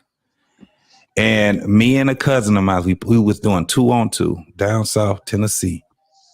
And it just so happened my father was running on the side of me and I dunked on him. And when I dunked on him, I came down and pushed him. If you would have saw how big his eyes got. Let me tell you what he told me. He said, now on, you ever put your hands on me, I shoot the shit out of you. That's what he told me. Because we understand that our boys get big and strong. So when it gets to a point where it's like, no, because we're going to give them a chance. Like what Black Man was saying. Let's take it to the front. I'm gonna get your back dirty because you think that you got this, but you ain't lived what I lived. And so when it happens and he find out the strength of his father, like he already knew. We played when they're kids. That's why we toss them up in the air and we rough with them, right? That's one of the reasons why, because they can understand the strength of us. But when it comes down to that right there, all it takes is one good body shot and a slam. And he'd never, ever, ever think of doing that shit again. One time. And then you give him a hug and a kiss after he done, went through his little thing. And then you just tell him, look, you don't ever do that to me. It's a way that we have to talk to them.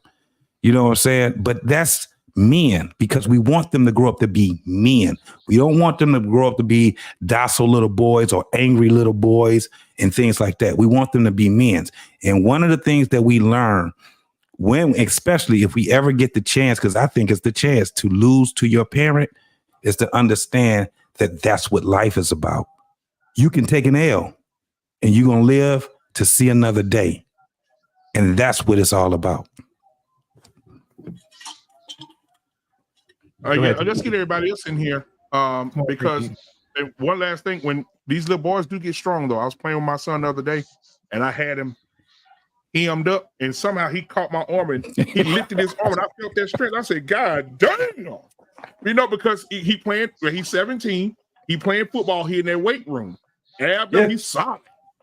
And so when I grabbed him, he pulled up on my arm. I said, I ain't let him know. I in my head, this motherfucker strong in a bit. Damn, I'm about to shoot this nigga. Stay here. Hell no. Go ahead, Lost. You had to sucker punch his ass. Come on, I want to get Take Heed in here. Come on, Take Heed. I know you. I saw your hand up. I'm laughing because you know what? I'll share something with you. I had a moment like the same thing Grace talking about her boy. Because when it happened with my son, I was terrified. I was terrified. Okay. So when it happened with my son, I was like, this boy understand his mama crazy. Why would he even attempt this? This is how I played in my mind. And I didn't even raise this boy to be anything in the street or nothing, any type of ghetto foolery that I grew up with. And I was like, this boy has lost his mind. But every young man, they challenge the establishment, and the establishment is you, mama.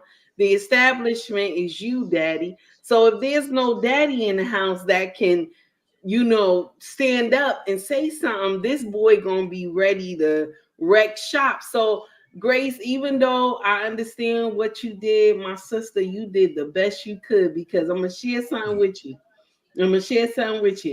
When my son said to me, only cause you my mama, cause you my mama, I'm respecting you. I'm not laying hands on you. This is what he said to me. And then he told me that I remember he called me, he said, you fat bitch. That's what he called me. Oh shit. Okay. Oh no, he would have caught a bullet.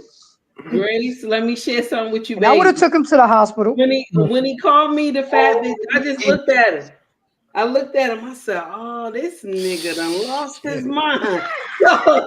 So now this boy looked up at me. I yoked him up. Mind you, he's 6. I think he was like 6'2", 6'3". And my little self trying to yoke this boy up. And I remember just slamming him with all my might, slamming him. This boy got up and was like, oh, hell no. That's what he said to me, right? Now he drives me into my china cabinet. Y'all know what a china cabinet, y'all know. Yes. So he slams me, all the glass break in the china cabinet.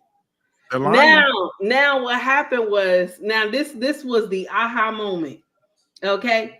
So now the child from the projects just came to the front, was like, I gotta take over. You doing this wrong. I gotta take over. Bumquisha came out. I'm telling you. So now the child from the projects done took over, and she don't see that this is her son that she trying to decimate in this house. And if it wasn't for my king at the time, he came in and he was like, y'all stop trying to separate us. You know what I'm saying? And he caught himself telling my king, he's like, oh, I've been waiting for this moment. That's what he said to my husband. My king grabbed him. And now, mind you, this boy like 6'3", and my king is not a tall man. So he grabs this boy and hold this boy with a bear hug. And he wouldn't let him go. Mm-hmm. And my king looked at me. He said, I'm only holding him like this because of you. Because I could really do something with this boy. But I'm only holding him like this because of you. And he told him, calm down. Calm down, because this is not what you want. Calm down. And then he told him, get off me. Get off me. And I'll share something with you. I regret so much not raising this boy under his father. I regret so much because when they get a certain age, they ready to test the waters. And I'll share something with you. Our son that lives in his house, he's 6'1". He's taller than me and his father. And he got a face like his daddy. He looked like his father. And I remember when he got that aha moment with his daddy. And I looked, I was like, oh God, this is not going to go well. Because this is my king's child. You know what I'm saying? This is not going to go well. I saw my king do a combination on this boy. Bow, bow. He dropped. I said, oh God, I just had to cheer. Like I ain't see nothing. You know what I'm saying? Like I ain't see nothing, you know? And this boy was like, you know, his whole eyes and everything was like, and my king told him, listen, you mine. You mine. I want you to know that. You know what I'm saying? You better get some act right. And my king is not even he's not a tall man, but the thing is that they will test the waters. And he didn't know his father had that much strength.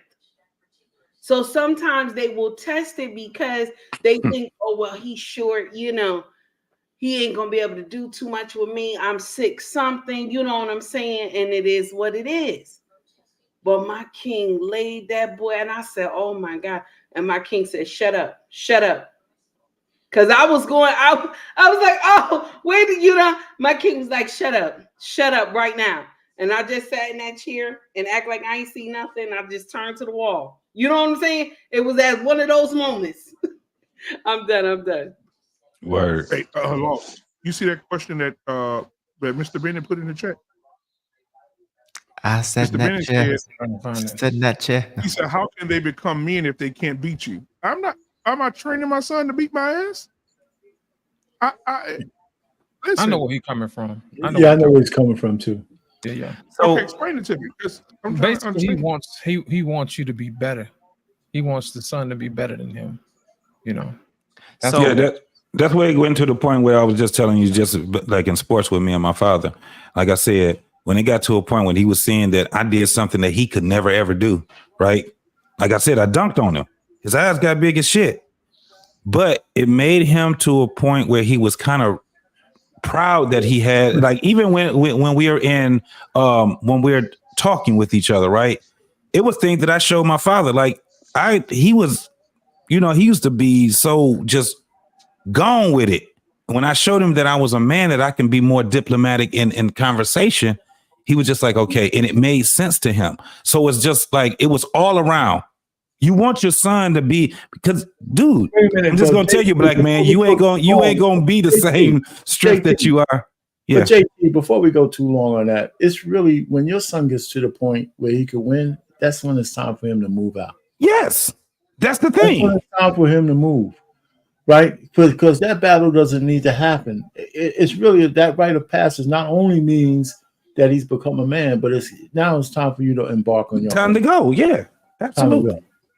You know, so it's not that he's not gonna ever beat you or nothing like that. Well, You want your son just needs to graduate. That's all I'm saying. Yeah. Your relationship just has to graduate.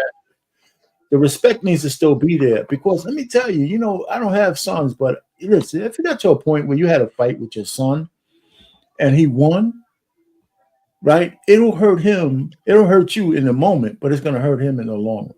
Worse, I think. That's what I believe. Let me just go ahead and say I have daughters. My oldest daughter had trouble in her first 2 years in college, and she lied to me about some stuff. So when she came home, I read her the riot act. I must have said that I must have dropped 852 F-bombs in like 5 minutes. And my wife was trying to, protect, because I can't hit my daughters, right? So my wife was saying, this and that. I said, listen, if you say one thing that's not on my side, you just need to shut the fuck up. My wife didn't talk to me for like a week. And my daughter didn't talk to me at all. But she was on an honor roll the next year. You know what I'm saying? Because I told her, you just can't blow this, because I don't have this. I paid $125,000 in 5 years to get her through college. So we can't blow this shit. You ain't a man, but you still got a window. You can't fuck this up. So with girls, you got to be a little bit more cerebral. But and then 6 months later, I found out after I asked my daughter, so how come I can't talk to you on Facebook? Oh, Dad, I forgot when you yelled at me, I unfriended you and shit. Block the shit out your ass too. She ain't just unfriend you. You was blocked. But the thing was my wife's reaction, because it's a natural instinct for the woman to protect the kid. I said, listen, she ain't got nothing to fear from me, but she's got to hear this shit. And I told my wife, because I never talked to her like that. I said, if you say one more thing, I want you to shut the fuck up in front of real loud. And my wife looked at me like, man, God. She moved out of the way. She moved, but she said, she blocked you too. I said, I do that shit again. Everybody in the house blocked you. So girls were a little bit different. I didn't have to do that with my youngest daughter, but my kids are a lot younger than me. I was 34 with my oldest daughter, and I was 41 with my youngest. Right, so our house was a little bit more established. I didn't grow up with kids, A black man, here's the thing: there's a test that has to be had between a father and a son. Yeah. And a father knows exactly where to push his son to that limit. You see what I'm saying? He's not going to cheat for him. He's not going to ease up on him. He's going to let him know this is, hey, if you want to be a man, welcome to manhood. You see what I'm saying? The world is not going to take it easy on you. And as your father, I'm not going to take it easy on you either. And he knows just the right amount of push to give him without breaking his spirit. Yeah. That's the last thing you want to do. You don't want to break his spirit, but you also we want to make sure that he earns the right to his own throne. And once he's able to defend his own throne, then he can carry the legacy of your last name. So I understand exactly what Mr. Bennett is saying. So yeah, because I had to do that with my dad. But it was never physical, because my dad was grown man strength. You know what I'm saying? And even though I was tall and I was stronger than my father, I still had my grandmother's wisdom. You see what I'm saying? It says obedience is better than sacrifice. Peace be still. Hey, even though I ain't have common sense, but I can hear my grandmother say, obedience is better than sacrifice. And there's been plenty of times where I've had to pull back and have to give the proper due and respect to my father and honor him in particular moments. You see what I'm saying? But at the same time, my dad also honored me back as well too. So it wasn't a one-way street. It was a two-way street between me and him. So we had this understanding. Well, the flip side of that is, though, before you go to the video, the flip side of that is the dynamic between me and my father. Like I said, we're good. But my father's one of those old school men that he didn't tell you he loved you. You just had to know it. Oh, mine was. Those guys. Yeah. And his nickname was Crazy Horse. Now, I didn't know why they called him up for Crazy Horse. I grew up, they called him up for crazy. So I was like, okay. So I got big enough. Oh, my son age now, 17. And I say, I'm on my way out. I'm finna go to the dance or some shit. I was waiting, some chick, whatever. He said, you're not going no motherfucking where. He said, I told you to clean that goddamn room up earlier today. You didn't clean it, so you ain't going no fucking where.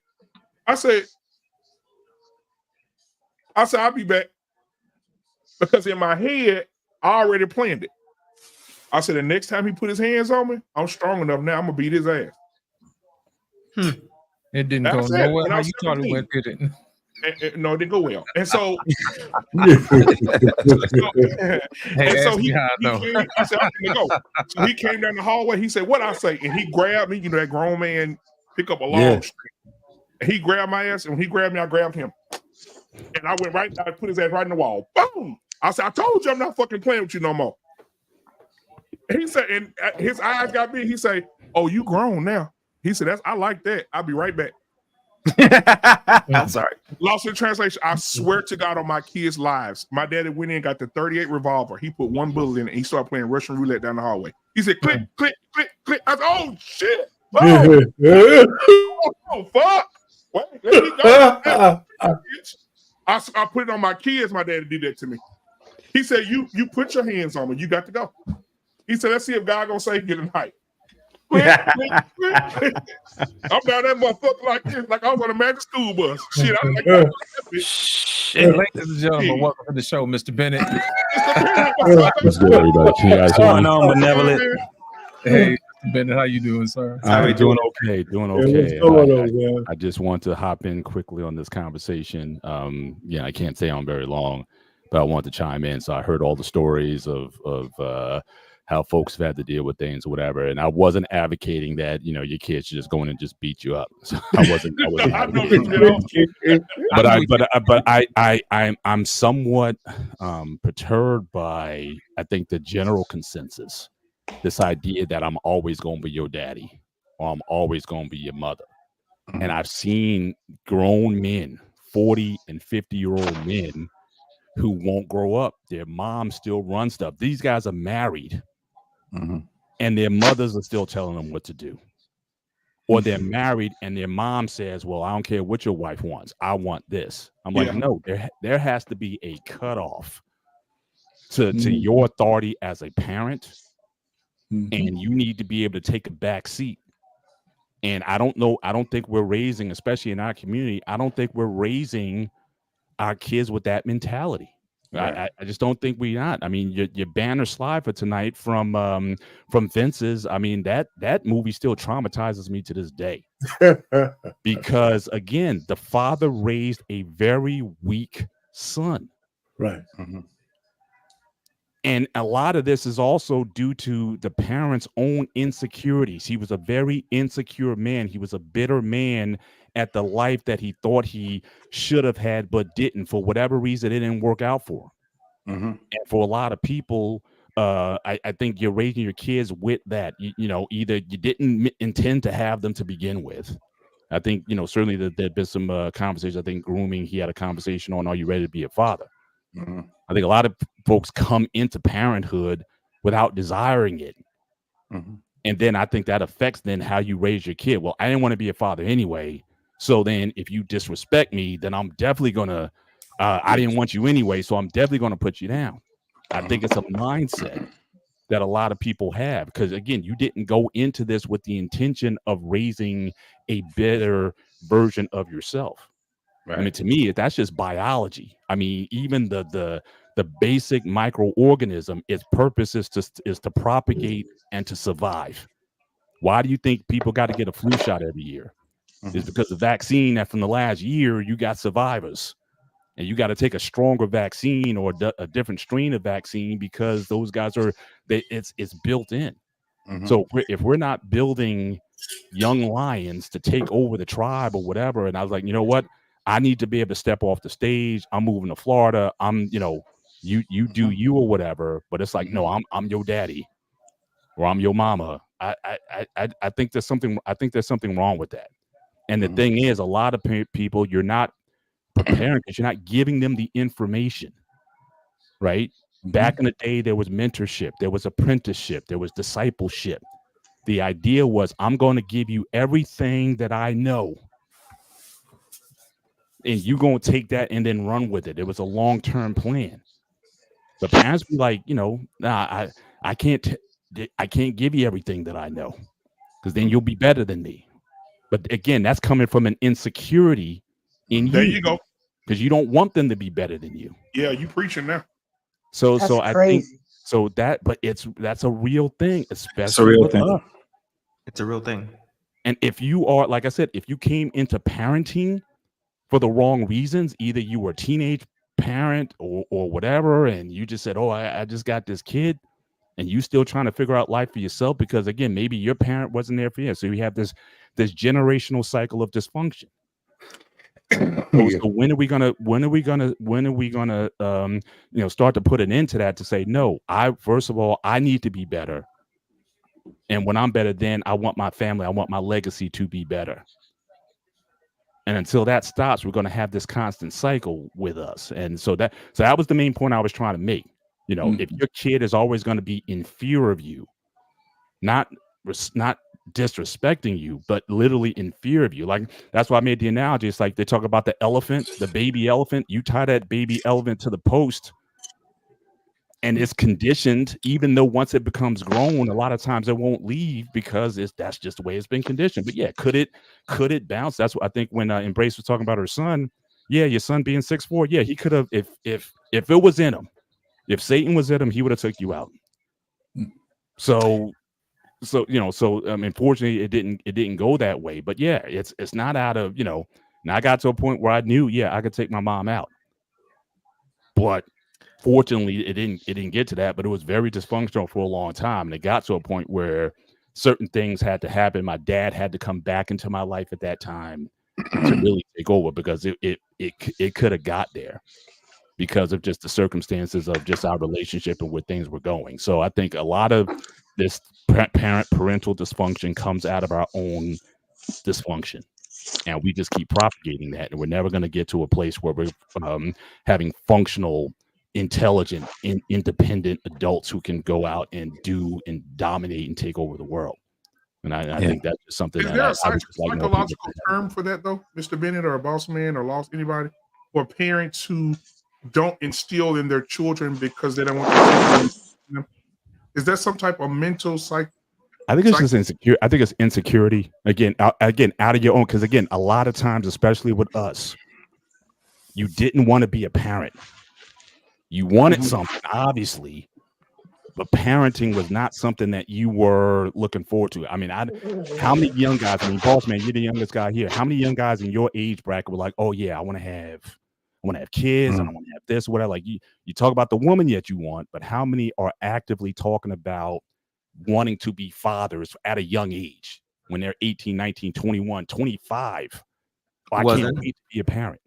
More times than not, you just become one, and then you try to play catch up and say, "Oh, okay, I guess I got to be this now."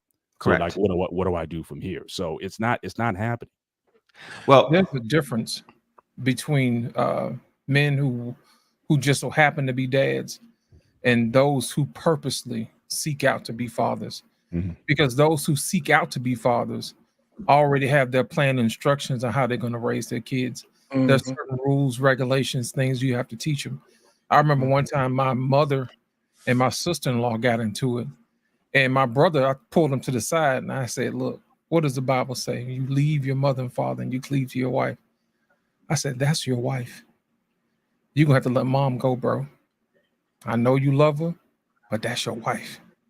And that's a conversation I'm pretty sure that my dad would have had with my brother. And as a result, his marriage is fantastic. My mom is fine. She doing what she do. But at the end of the day, I still had to let my brother know, hey, that is your wife. Mm-hmm. Yeah.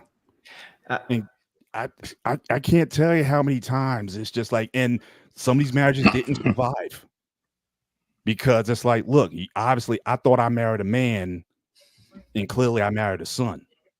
Yeah. And it just didn't work. Paying mama bills, sending mama money. Mama asks anything. I'm with you, Mr. Bennett. The hell with that shit. Yeah, and with dads, one of the things that I know, as just being a latchkey kid, that dads wanted their sons naturally to be responsible at an earlier age, right? So that's why we were latchkey kids. That's why we had keys on our necks, because we let ourselves in the house. 8 years old, 9 years old, we cooked, our own food. We made sure the house was cleaned. If our family, it's like my father, he had a business, my mama had a business. It was certain things as I got older that my father expected that I knew at the age that I was now, that he can leave and he can instill and he can trust that I can take on those responsibilities. And that's the thing. The responsibilities was where it molded me into life, where if I can tell you this, I don't know if my mom, I can't say because they just been together way before I was even born. They were together at 18. So I have no fucking idea. But I know from a lot of mothers, they enable their sons, right? It's about time they get to be in their 20s. Some of them in their 30s and 40s. They ain't never owned a house. They ain't never owned a car. You know what I'm saying? They've never did something that required them to be responsible for it. So how do you even know that they can be responsible for a family when they can't be responsible for themselves? And this is what happens. But why do you think they enable them? Because see, you're right. But there is a nefarious and insidious reason why some of them enable their sons. I don't think that they want them to be better than them. I just don't. No. It's more insidious than that, and I'm about to get right into it. I'm about to cut some throats and make some people real pissed off and upset about it. So if you're a single mother and you're in a situation, you're about to get your feelings real hurt. Husband, come on. Husband sons. There you go. I knew it was coming. 2 reasons why they do this. Because I'm a byproduct of it. You got one situation where you raise your son to be the man that you never had and you can never find. You're preaching. Hold on. Or you live your life vicariously through your son, so that way you can always be dependent on your son, because you could never find anyone to be dependent on, because you can never latch on to anyone, or no one stuck around to be able to for you to benefit from. So you invest everything you have into your son, hoping that is going to be a future investment, just to find out that what Lost in Translation just said is an inevitability. That a man, once he finds himself, hopefully he does, once he findeth a wife, findeth a good thing, and then what he does is he leaves his family and cleaves to a wife, there too goes your investment. And then you forever hate this woman, and then you go so far as to hate that woman's child,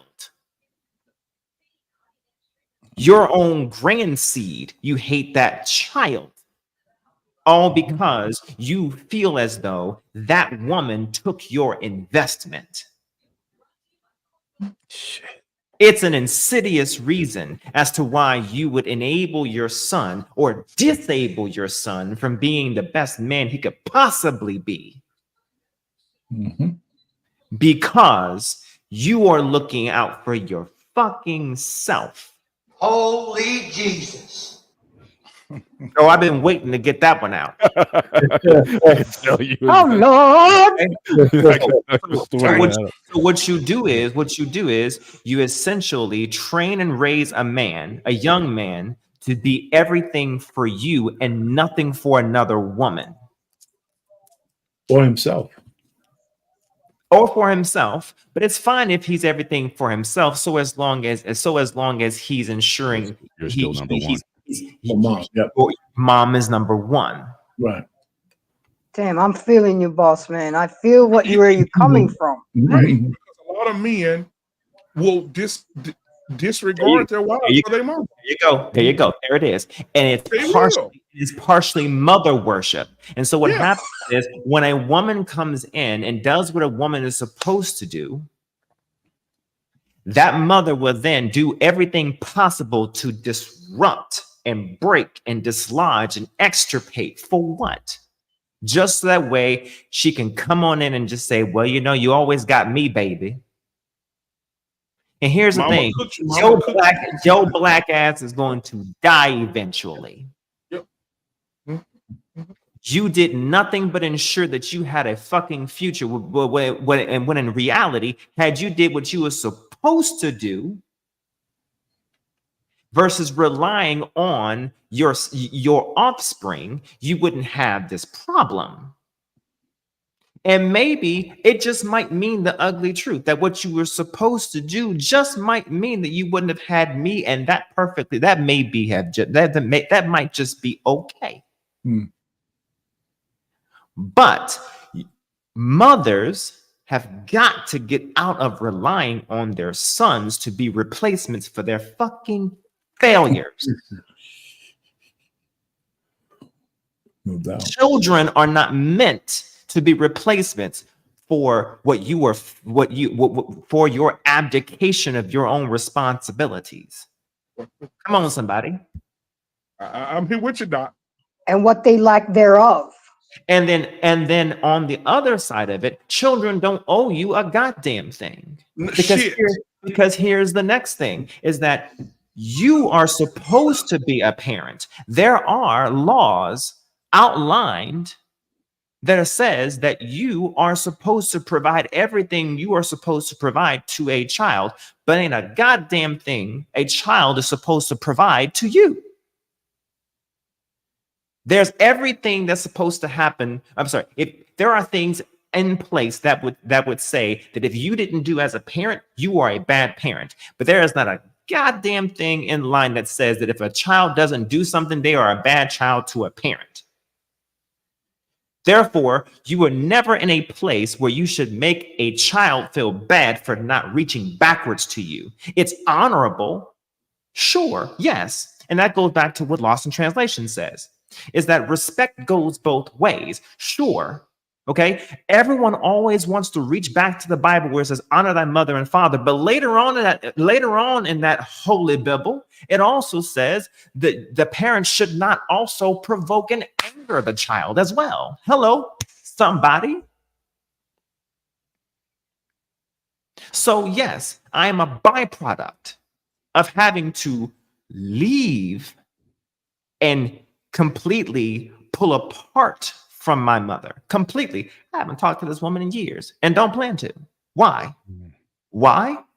Because you don't have respect for my wife. Why you preach right now? I want to do this cup with your ass. Come on, somebody. I'm telling you. I am not going someplace where my wife isn't fucking welcomed. You don't invite me somewhere where my wife isn't welcome. I don't give a damn. If you don't respect my wife, you don't respect me. Come on. If you can honor my wife, hello, there's a crown right here that's a king, but trust me, on the other side of this wall right there is my queen. You do not respect me if you do not respect her. We are a pair wherever we go. If we got problems, we got problems, but goddamn it, together, you will respect us. That is my boss man Mike cut. Please cut his mic. I'm tired. That's enough. Hey, boss man, what about them niggas that say, hey, boy, that's still your mama? I don't give a fuck. Hey, boss man, I can hang around you. We be in prison. I don't give a shit. I don't care. I don't care. There's nothing that says that my respect for you has to go so far that I have to sacrifice my respect for my wife. There you go. My duty and responsibility to my wife, especially if you can't honor the same thing.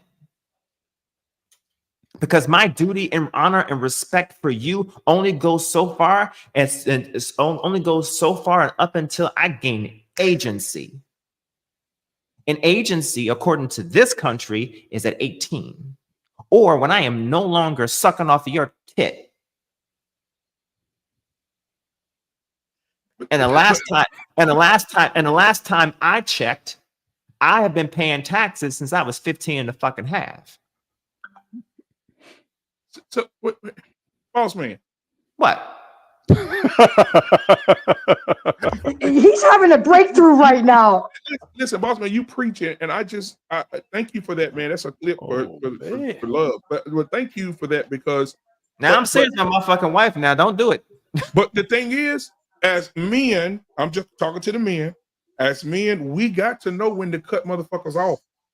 Anybody. But a lot of men don't. A lot of men don't. A lot of men will try to bring peace between the mama and the wife, knowing the mama don't have no respect for the wife. BMU. You see what I mean? Men. Okay, I'm sick of this. Cut them out, mama. I love you.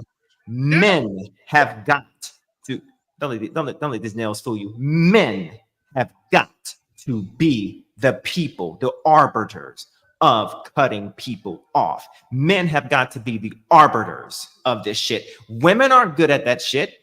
Typically, men have got to lead that. And you cannot expect it in your house if you can't fucking do it. You have got to learn to do it, especially if you are going to lead a family. Don't worry, I wasn't perfect at it. And I had to learn it if I was going to lead this castle. There's a lot of shit I had to learn because I didn't have a father around to learn, because my mother was a boss babe, boss bitch. She was going to do it, so on and so forth, yada, yada. And look what ended up happening. I had to figure things out, find men, pull men into my circle, recognize, you know how to tie a tie. Sir, can you teach me how to tie a tie? Hey, Uncle so-and-so, can you show me how to, buff those shoes real nice and shiny there, sir? I found men to just show me certain things because it was absent in my life. Mm-hmm. Don't worry, I found it. I craved it. Some things stuck, don't get me wrong, but other things, I left it. I left it as if it was a burning decay of rotten flesh. Because I needed to, in order to be right for my stepson, who's upstairs, depending on me, because his father ain't shit, decided to leave the fucking country. And then my son, who's depending on me now. And my wife, who's depending on me to ensure that I am a man for all of us. I got a lot of learning to do because I'm 34. I got a lot of learning to go. Don't get me wrong.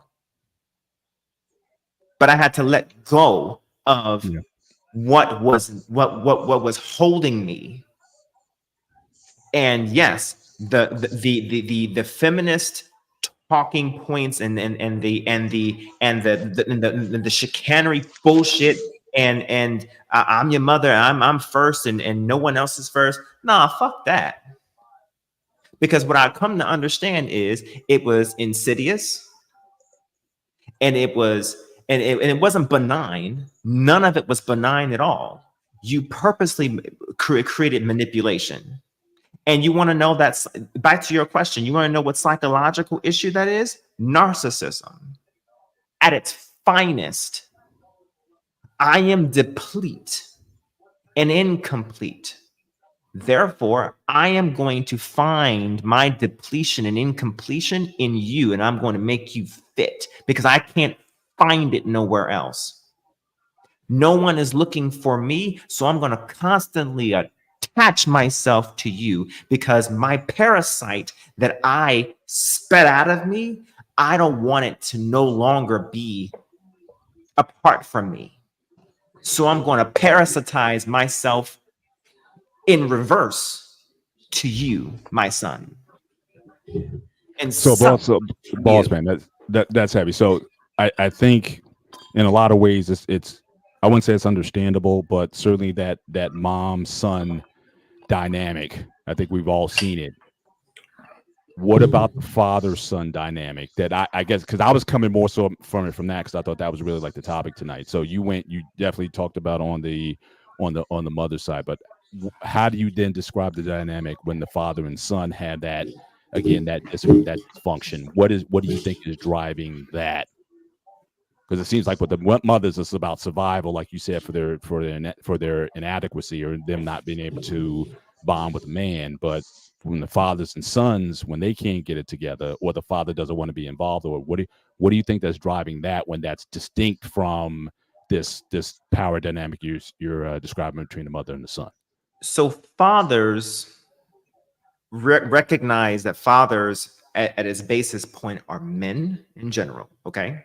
So when men don't feel as though there is a, let's see, we don't feel that the balance is kind of like not shifting correctly or even, there's pride. What do men do when there's a pride issue? What do? We apart. We don't try to find ways to, because at the end of the day, you're a grown man. If you look at your grown son, at the end of the day, that's your grown son. Okay, grown man. Men typically don't try to obstruct in another man's affairs. At that point, if we feel as though there is that man is stepping on our pride, what do? We walk the fuck away. Catch you when I catch you. That's it. But sometimes that pride is challenged oftentimes by your own son. That's what I mean. So that father, typically, when that father feels challenged, that father finds a way to depart, walk away, leave. That father ain't shit if he feels challenged by his son and don't feel a sense of pride that his son found a way to surpass him. Because I would feel great if my son found a way to be better than me, but not disrespect me and look down at me about it. Because I would look at my son like, God damn, my son did great. He took what I gave him and then he magnified it. I did my job and he took what I gave him, my seed, took what I gave him and elevated it. What else can you... What else is there more to be proud of? There shouldn't be anything more. But you have men that will look at that and feel threatened by it. Why? Fathers will do that, and what do they do? They don't try to usurp. They don't try to be surreptitious. They typically, well, hold on, one caveat there. If they aren't feminized by their mother. Oh my God. You sure right. You preaching tonight. If they're feminized by their mothers typically or surrounded by parasitic females, then what they try to simply do is find ways to give bad, poor advice. Sabotaging type advice. Mm. I have witnessed that one time. There we go. That's the only indication, because otherwise men typically just leave you the fuck alone. Because for me, if you're not going to listen to what I have to say, even if what I'm telling you is dead wrong, if you're not going to listen, if you're not going to listen to what the hell I got to say, I'm gonna go find someone else who's gonna listen to my wrong advice. Mm-hmm. Women typically will follow you, nag you around, like, what are you doing? Women typically do that shit. Not men. Ladies, am I wrong? Oh, okay. So it's a dynamic on both parts, but women are typically more pervasive at it and invasive. And on the man side of it, men are typically, if they are going to do this, they're probably going to just give bad advice or misdirection. Yeah. Mr. Guys, Bennett, I got to go on that. I literally came up to make a point. I know. And I got the yeah. Mr. You got Bennett, something before you go. Here's what fathers do. Fathers are more covert when they do stuff like that. When they want their sons to go, they'll do little stuff like, "Hey, you got your girlfriend yet?" So he's not gonna want to have his girlfriend around his parents' house, so it's gonna teach him to go out and be a man. Right. You see what I'm saying? Right. So that's what happens with fathers. They don't too tough beat them up. You better get out there and you better be a man. Blah blah blah. They don't do all that. They say, "Hey man, you got your little girlfriend? Oh, you're gonna need a job."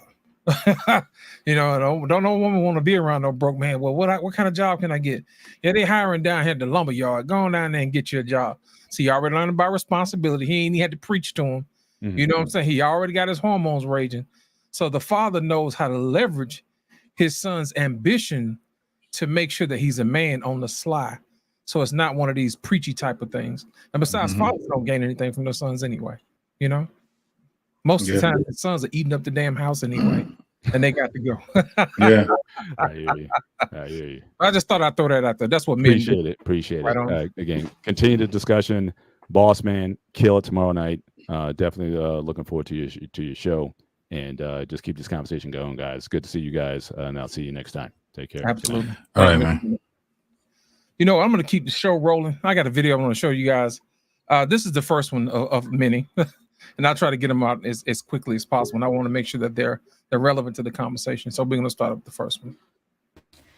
I don't know who needs to hear this today, but yes, it is in fact toxic when your senior aging parent decides that they are going to not take care of themselves. They are going to basically disobey all doctor guidance, not take their meds the way they're supposed to, not eat the diet that they're supposed to, not drink water, not exercise, or at least fucking get out of bed and take a walk if they're able.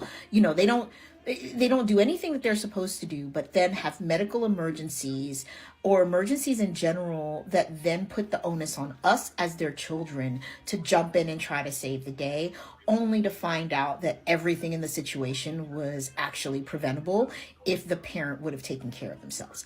That is toxic as fucking hell. Let's talk about the next thing that's toxic. When you try to talk to your aging or senior parent about taking better care of themselves and doing the things that they're supposed to, and you are immediately met with, I'm the parent, not the child. How dare you tell me what to do? Blah, blah, blah. Or the other end of the spectrum, the parent that just straight up lies to you and just tells you what they think you want to hear so that you leave them the fuck alone. Both of these situations, in my opinion, are incredibly toxic and incredibly unfair to us as the adult children. I am not implying at all that we should not be there to take care of our parents. On the contrary, it is our responsibility, I believe, morally, to try to assist our aging parents as much as possible. However, that does not mean that you just get to do whatever the fuck you want to do and fuck up my life in the process because I'm constantly having to chase after you because you're not taking care of yourselves.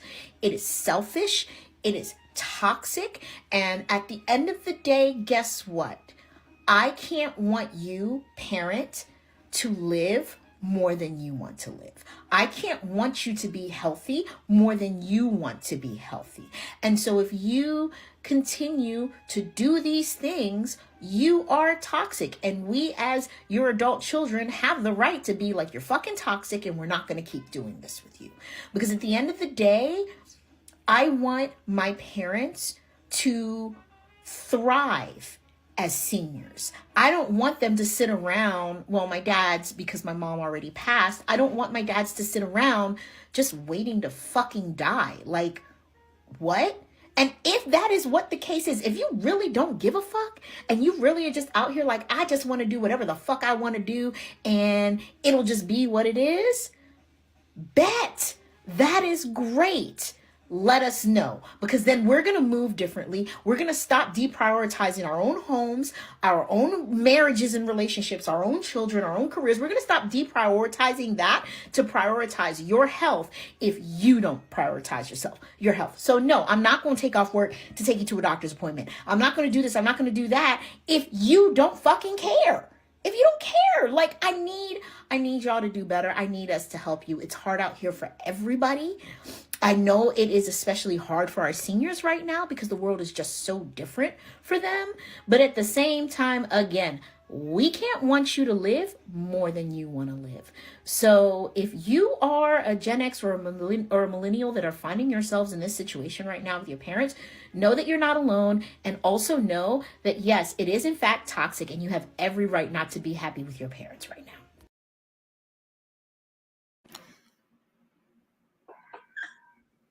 Grace. I'll start it off because let me share something with you guys. I actually did this with my mother. My relationship with my mom died when I was 9 years old, literally. Okay. And when I was 16, I told her, look, you better learn how to speak English and you better learn how to handle your affairs because when daddy dies, Do not expect me to be a daughter to you because you were never the mother that I needed for you. And she thought it was a game. So what happens? She divorces my dad over some bullshit. Now she's by herself making stupid financial decisions. I'm the one that got to go every weekend. Now I'm a married woman with a child every weekend. No, once a month to go collect money for her that she's lending to people that she don't know. So now I'm putting my life in danger. I wasn't about that life anymore. So I made her sell her house, pack her shit, and go back to DR because I was not allow her to interfere with. I told her I don't have nannies and maids like you did when I was growing up. I literally got to clean my own house. I literally got to cook my own meals. I worked 2 jobs. I wasn't lucky enough to marry a millionaire.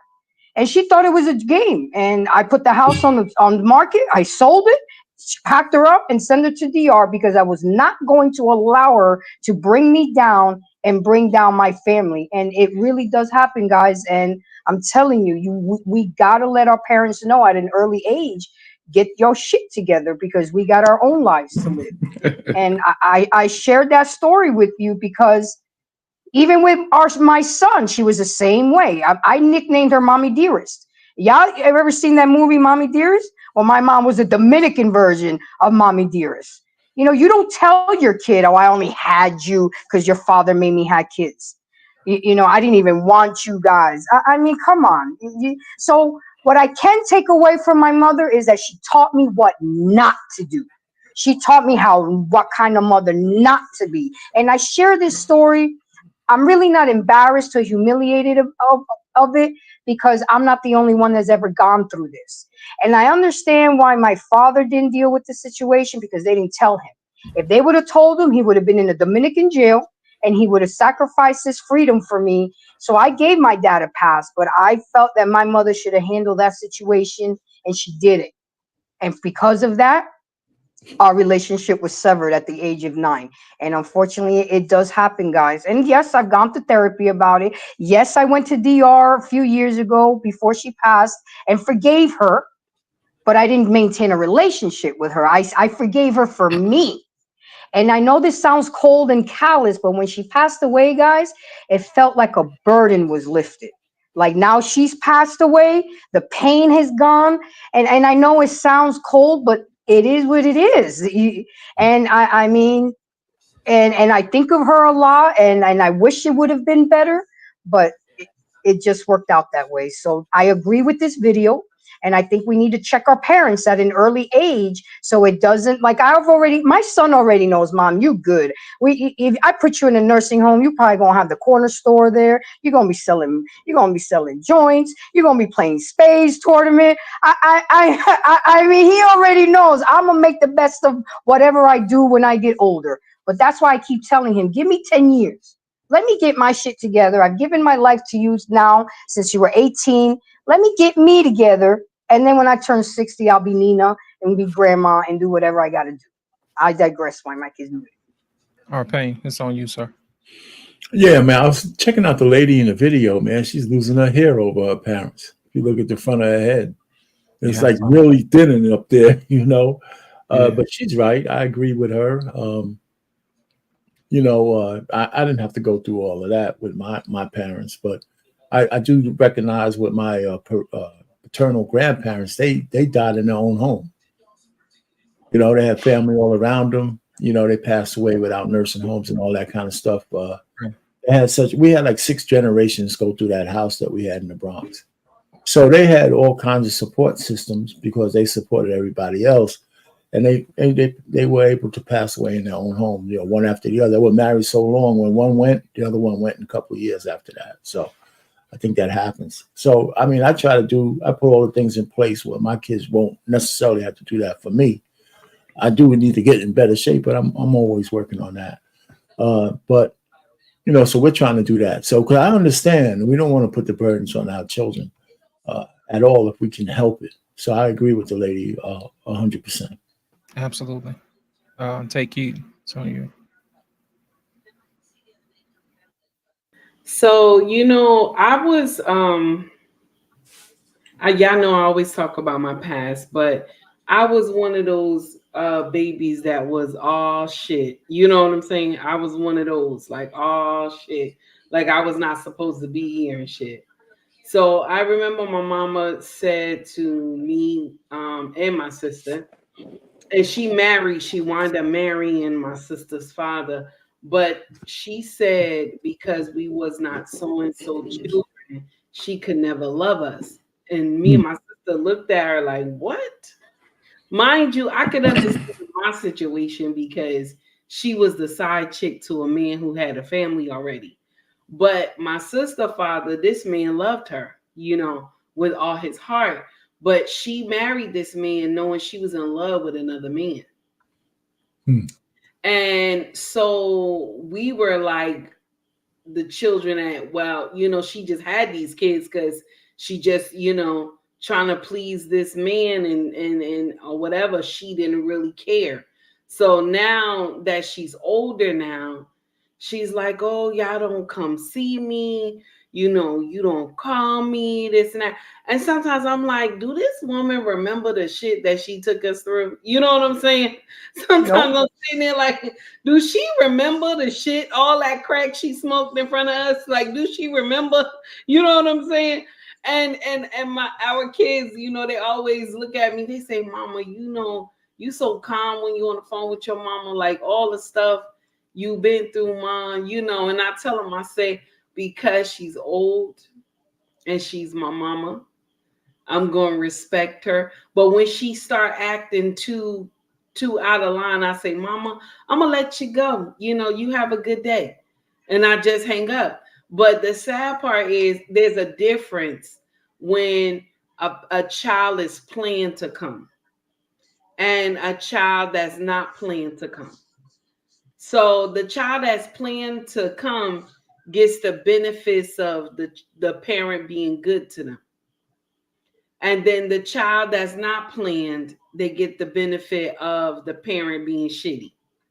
So, and that's the sad part. And listen, it's in every culture.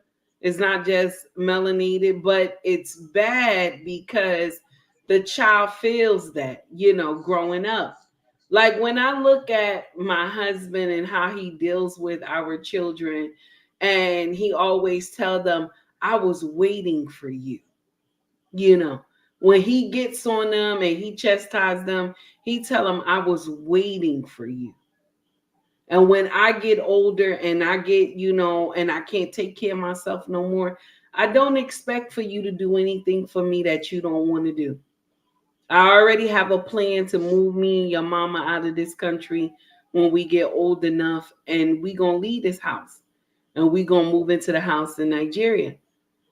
And we already have our own game plan because we don't want our children to have to take care of us because they have their own family. Like what I look like trying to tell our son, oh no, I'm your mama, you got to do this for me and you married. What kind of nonsense? I would never even say that because listen, when my father said to me one time, my father gave me some bad advice. And I took this nonsense home to my husband. And my husband asked me, who gave you that advice? I said, nobody. He said, no, who gave you that advice? I said, my father. He said, and how long your daddy been married? How long your daddy been married? I said, well, my daddy been married. He said, no. Has he been living in a house with his wife?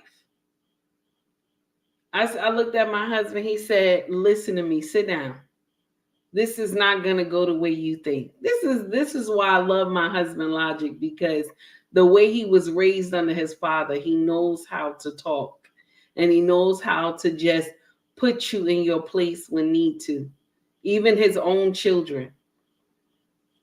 And because the way he was raised, he's just, I always look at my husband like, this is my hero. This is my hero. Fuck what you heard. This is my hero right here. And I don't let no parent tell me anything about my husband. My family already know. Don't play games. I will curse you out. Don't play no games. But the thing is that no parent should believe their child should have to take care of them when they get older. I can come check on you and see how you doing, but if you did not do the steps, you did not make the steps to make your life easier when you get old. If you weren't good to your children and you didn't instill in them the right things, how can you expect for them to take care of you when you get old? I think a lot of our parents don't understand that. I myself would never tell any of our girls or my son that, oh, I'm your mama, you supposed to do right by me, forget your husband, forget your wife. I would never tell them nonsense like that. What I'm gonna do is play my position. I'm grandma and I'm gonna love my grandbabies, and it is what it is. And if you want me around your children, then I'm gonna do right by them. And if you don't, then I gotta continue to move on. That's it. That's all you could do. I got grandbabies right now. Grandbabies right now. But because of the nonsense and how I raised my eldest son, I don't get to see none of those babies. Can I blame him? I didn't raise him with his father. There was a lot of mistakes that I did. I dressed this boy to look just like his daddy. Treated him like he was the man, and when he got older, he told me he the man, and then I told him, you not a man. So you can't expect for this boy to grow up. You done trained him to be a man, a so-called man, in your eyes, you think. And then when he gets ready to test the waters, now you mad with him, but you made him like this. I made my son a son husband. And then when when God seen fit to send me a king, there was a clash of titans because my king was not bound down to anybody. And my son was made a fake king. So now when all that clash of the titans happened, my son had to go off and find his own. And now you know what he did? Just like Boss Man just said, he had to go out and find his own way. And even though I still keep my ear to the ground about him and his family, he doing good because he had to go out and find his own. He has a wife, 4 children. He doing good. And he takes care of his family. And I will, no matter what, even if he never want to see me, even if he will continue, I haven't seen that boy for many years. Even if he never wants to see me again, I will always keep my ear to the ground and hear good things about this man. He's a man now. And the mistakes that I made with him, this is why I tell my story all the time on YouTube, because I don't want any other mother to make this mistake. And this is why when my husband says something to our son, I shut the fuck up and I'm done. I'm finished. Appreciate it. JT?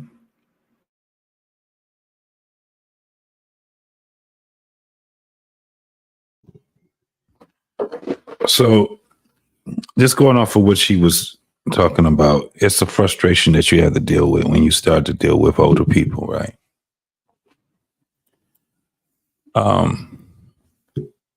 One of the things that I look at is this. The majority of us don't even think that we're going to get old, weak, and weary. They don't think that shit is going to happen.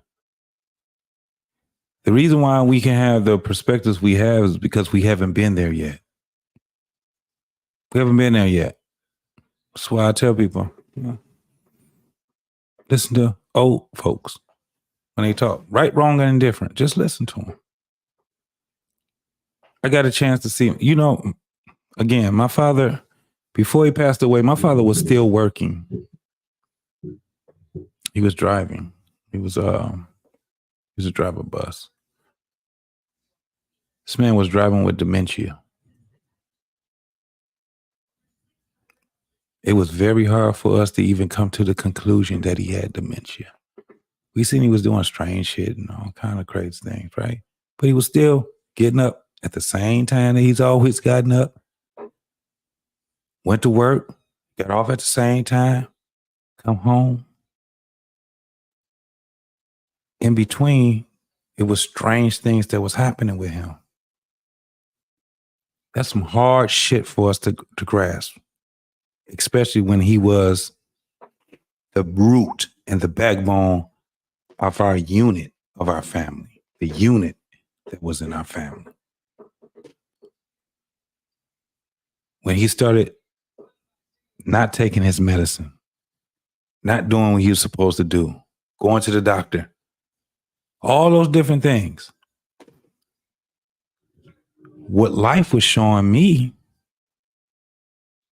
was a different part of how I was built. I had to find understanding. I had to find patience. Some patience and understanding I ain't had. I didn't think I had. When it came down to that, I owed that man. I don't give a fuck what it was that he was going through. We went through some shit. And this is the thing. It was very quick. Because he died 2 months after he was diagnosed with dementia. This man was working and everything, driving a bus, picking people up. We like, what the fuck? As soon as that doctor told him, I have to sign this order because we have to take your license, he stopped fighting. Stop fighting. Crazy part about that was the doctors. It was a multitude of doctors said, listen, this is what's going to happen. Yeah, he's fighting and he out here arguing and he's doing all these different things. But there's going to come a time where he's going to stop doing all of it. There's going to come a time where he's going to stop eating. He's just going to sit there. He's going to wait for somebody to take care of him. He's going to revert back to being an infant. I didn't want to hear that shit. I didn't want to hear that doctor saying no shit like that. And he was cool. As far as what I can see, but it was just my, it was my denial, right? Of what reality actually was.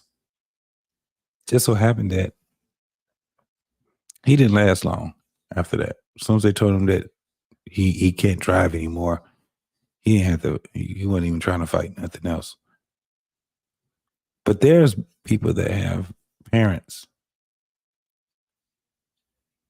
where that shit lasts for 20 more years, 10 more years. That coming on TikTok and all that crazy ass shit and expressing your grievances and shit like that, I ain't with it. I had to take care of an uncle for 22 years. My family took care of my uncle, paraplegic. Very difficult thing to do. We didn't do it because it was something that was going to be great for us. We did it because it was duty. Because we were family. We had to deal with a lot of shit. I got cousins right now. Oh, they was out there living a fucking life. Got a cousin right now. This motherfucker used to go out, rob people, do all kind of shit. Now he fucks around because he got shot robbing a McDonald's. He was one of the ones that he was robbing a slew of McDonald's. Fucked around, got caught, got shot, left for dead. He ain't dead. That was 20-something years ago. This man is walking around with a colostomy bag, smoking cigarettes on oxygen because he's so confused with life now. We don't know, people. We have no fucking idea. When it comes down to our parents, we don't know what we built for until it comes and arrives to us. Sometimes your parents don't. I've seen stories where people they ain't never had no dealings with their parents. They end up being the caretaker of their parents. What a lot of people don't understand, and I just don't believe that everybody believes this thing called grace. I just don't believe it. I don't believe that people really believe what grace really means. I'm going to end this right here with this. Coming on social media and expressing your grievances, it's just not cool anymore. We got to start working shit out the way that it's meant for us to work it out. Ain't nobody here to save you. We need to save each other. Interdependence. From the beginning of this doggone this panel, this show, it all comes down to interdependency. And that is something that we all will struggle with. But we can come to a consensus so we can pass things on. Don't nobody want to sit back and have to deal with pain. But guess what? That's a part of life. It's always going to be a part of life. When it comes down to one another, especially the people that gave you life, sometimes you're going to have to change what you think you know. And you got to go a different route. I'm going to be 100% honest. I didn't agree shit what she was saying on that damn panel. I mean, on that TikTok. For the simple fact that she came to TikTok instead of working that shit out with her and her family. And I ended there. Boss man, final word on that video. I have mixed feelings about that. I kind of figured you would. I got something right after that for y'all too, because I come prepared. I have mixed feelings because on one hand I can feel what JT is saying. Okay, I can feel that. On the other hand, it's a lot of times parents, especially of that generation, and honestly, just really honestly looking objectively, pulling back my own feelings, from this, looking objectively on it. It really depends on the parent, and it really depends on how, pervasive they are and how much of a burden they want to be onto their grandchildren or children's life. It really honestly just depends. Okay. I know some parents, grandparents who are very self-sufficient and who the kids and the grandkids are like dying to try to intercede.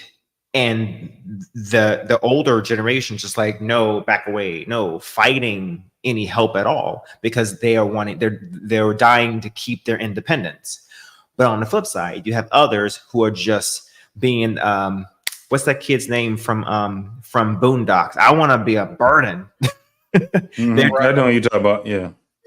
It's just, I want to be a burden before I die.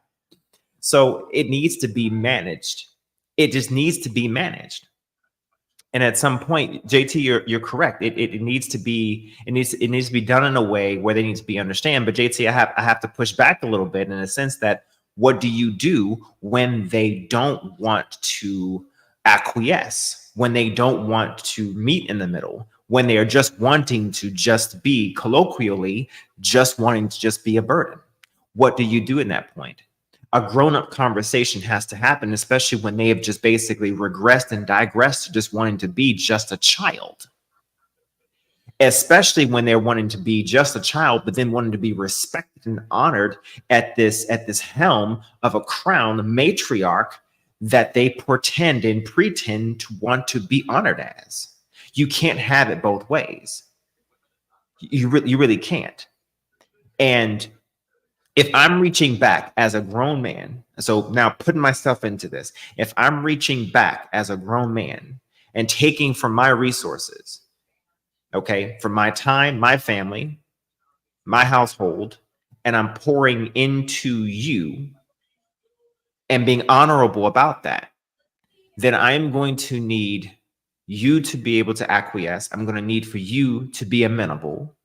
And I'm going to need for you to also be respectful, as I am being respectful and honorable to you, because there is honor in what I am doing. And for you to be entitled and to feel entitled to what you're getting, that's where we begin to have a problem. Because you should never feel entitled for what I am honoring and giving you. Because honor to me, honor in the semblance of honor, you are due that. I always honor my mother for what she has sacrificed. Only in symbology. I don't have to act out my honor. You're not entitled to me acting out my honor. You're due the respect for what you managed, because by all means, I wouldn't be where I am if it were not for your sacrifices. Okay? Wrong, right, wrong, or indifferent. Okay? I never look back and say to anyone, any parent, for saying the choices you made, the sacrifices you made, you were wrong for your sacrifices. Sure, you could have done some things differently. Of course. But look at you. You made it. Okay, look, I grew up in the 90s, damn it. Okay, listen, you made it, damn it. All right, shit. All right. But the point I'm making is that you're not entitled to your child coming back and reaching back and taking from theirs and giving to you. So therefore, honor that by respecting what they're giving you, and don't be a burden, essentially. Does that make sense, JT? I mean, I'm not providing a little bit of pushback, but I feel what she's saying. No, it's not really pushback. Let me tell you this. I'm gonna put it to you like this. I do miss the boomers when they were younger, because there was a lot of them. It was a lot of those boomers. What I mean by that is this. When the boomers had to take care of their parents, it was more than one child. As a matter of fact, it was more than 3 of them motherfuckers. It was like 9, 10, 13, right? And it was one or two children that were not really involved, but then you got the other 2 or 3 that was. And they had to come to a consensus of who was going to lead in this, right? They had to come to a consensus of that. I had a home care that actually catastrophic too. And we had to deal with families and work side by side with families to take care of their loved one. And one of the things that I seen when it came down to the boomers taking care of their family and the family that had to take care of the boomers was such a difference. Huge difference. Because when you had boomers that had to be taken care of, they didn't have a lot of kids to be able to do it. They probably had 3 kids, and all 3 of them kids was selfish as fuck. But with the boomers, you had the selfish one, you had the one that was not in tune with the siblings, but you had the one that kept everybody together. Then you had another one that was working side by side with that one. You had the CEO of the family. You had all those different types versus what we have now. So it's very different now. It's super different now. So that's one of the biggest differences that I see now, because the things that the boomer had to do for their parents, they're not getting it in return. It won't come in return, and it gets worse. Let me chime in where you at right there, JT. Go ahead. I know exactly what you're talking about. One of the things in my family, since so many of us came through one house when we left Harlem and went to the Bronx, we had a lot of women in my family. My grandmother and grandfather on my paternal side had like 7 daughters. And the one beauty thing about women is they coalesced around their mother. So the family always converged on a house. So, and the nieces and nephews in my generation, when it was time to take care of my grandmother and grandfather, there was always women in the house. And nobody really assigned anybody to it, but you always have that one who's extra nurturing. and they took care of my grandparents, but they were in the house. They made sure they made sure they ate, they made sure they were clean, they made sure they did all that kind of stuff. And it was natural because in return, they had a place to live and all that kind of stuff. None of our, as baby boomers, like you said, JT, they couldn't expect their kids to do that for them. But so because we had a foundation, and then as the generations went to X and then the millennials, those foundations started to loosen. Those ties that bind, they were starting to loosen. You could just tell. Like I keep the family tree, so I see it all. I see it all. So anyway, so you're right, spot on there, JT. The only thing I didn't say, and I'm gonna end it here, and I just want to add is my maternal grandfather. When he passed away, I was in the hospital when he had that stroke. I was there to visit him, and my kids got to meet their great grandfather. But he left us all an inheritance. Nobody had to take care of him. When he was drinking Johnny Walker Black with a girlfriend at like 89. Mm-hmm. And then he had a stroke, and my aunt came down, and he passed away real soon. He didn't have any burdens. He debt free, everything. He left us an inheritance, his grandchildren. So it wasn't a lot of money, but it was just the whole thought. It passed through all of his kids down to grandchildren. That's impressive. And it's something for me to say, gosh, man, I need to be able to do that. Mm-hmm. So those, but I can see, we've been blessed on my side of the family, on both sides for that kind of stuff. So that's my experience. Maybe that's why I feel like I'm a different kind of baby boomer, because of the way you guys talk about us. I don't see it. I mean, you know what I'm saying? I'm like, I said, that's not my reality. Yeah. But anyway, but so many of us, even if it's 25 or 30% of baby boomers who did all the fuckery that you guys are talking about, that's enough to move the world. Mm-hmm. That's enough to move the world. Absolutely. I got a couple more videos and we're going to wrap this thing up. I'm not going to hold y'all late because I know y'all got to get back to your folks. You know what I'm saying? Ain't that right? Take heed. Listen, I don't ever want us to be an echo chamber where we don't always hear the other side of the coin as well, too. I want us to always be able to think and actually see from both sides. So here's another video from the other take, and I have one more after that. It's very short. I'm not going to hold. I'm going to play both of them back to back, and you guys tell me what you think. Get to judge a 40-year-old when you're 20, because when you get 40 and you're in a relationship you're unhappy with, and you look in the mirror and you see your skin start to wrinkle and your money ain't where it wants to be, and you got children who you don't live with because your relationships have broken up. Once you go through life, then you can judge. But until then, keep your mouth closed. Care of parents as they age is something that can be very, taking care of parents as they age is something that can be very difficult. Many women feel a burden or a weight and almost a dread that they need to do it, and they don't look forward to it. This is something to make it easier. I want to spend time with my father, who's very hard of hearing. I find that if I drive him to Costco, we can go there, we can shop, and then we can bring food home, and he can teach me how to cook. He's an excellent chef. That is something that works well for us, and it's something that I look forward to, because I know that when I see my dad, I'll do my shopping too. I design an activity that makes my father happy so we can spend time together, but it's also something that makes me happy. If you have aging parents that you want to spend time with, maybe take them to your favorite restaurant, or maybe take them to a park that you really enjoy, or maybe have a glass of wine with them. Do something that's enjoyable for you, because when you take care of yourself and you're happy, you're going to enjoy your time more with your loved ones. It's so important to live a loving life and to fulfill our responsibilities, but fulfilling our responsibilities can be fun too. Take heed. I'm going to start with you.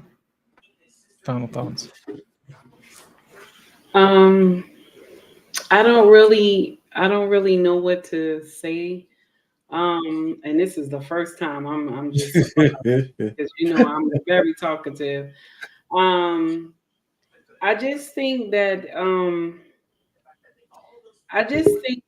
nowadays we shouldn't require our children to take care of us, because sometimes our children, they hold their life on hold to take care of aging parents when you did not do the steps properly to, solidify your future? Because sometimes we put our hands and we put our life in our children's hands, and you end up being a drain on the child. And me and my king, we always said we don't want to be like that towards our children. We want them to have a family and live well and come see us when they can, because we just didn't want to be a burden to them. That's why we even suggested we go live in Nigeria when we get older, so that they can just come visit us when they can. But I see a lot of situations like that when we do put the burden of a parent who is ill, and that parent didn't handle their business when they were younger, like getting married and trying to solidify the family, the child feels obligated to take care of the parent. So I don't think that that's fair. I don't want to put that on. I want to put that burden on my child. Now, if our children want to be bothered with us and do special things with us, then I'm okay with that. But I don't think we should get old and just be a burden to them, and then they're trying to take care of their own. Because sometimes when the children get older, you're getting older, the kids feel obligated to take care of you and not take care of their family. And this makes a lot of issues with the husband or the wife. And if the husband or the wife don't understand it, it can cause a lot of friction in the marriage. So I just think as parents, we should think about what we're doing first to our own. And I'm going to land it there. Thank you, Takey. Grace? A lack of preparation on a mother and father does not constitute an emergency on your children. See, we don't know how to plan. We'll plan a wedding, we'll plan a party, we'll plan a barbecue. September is the National Life Insurance month.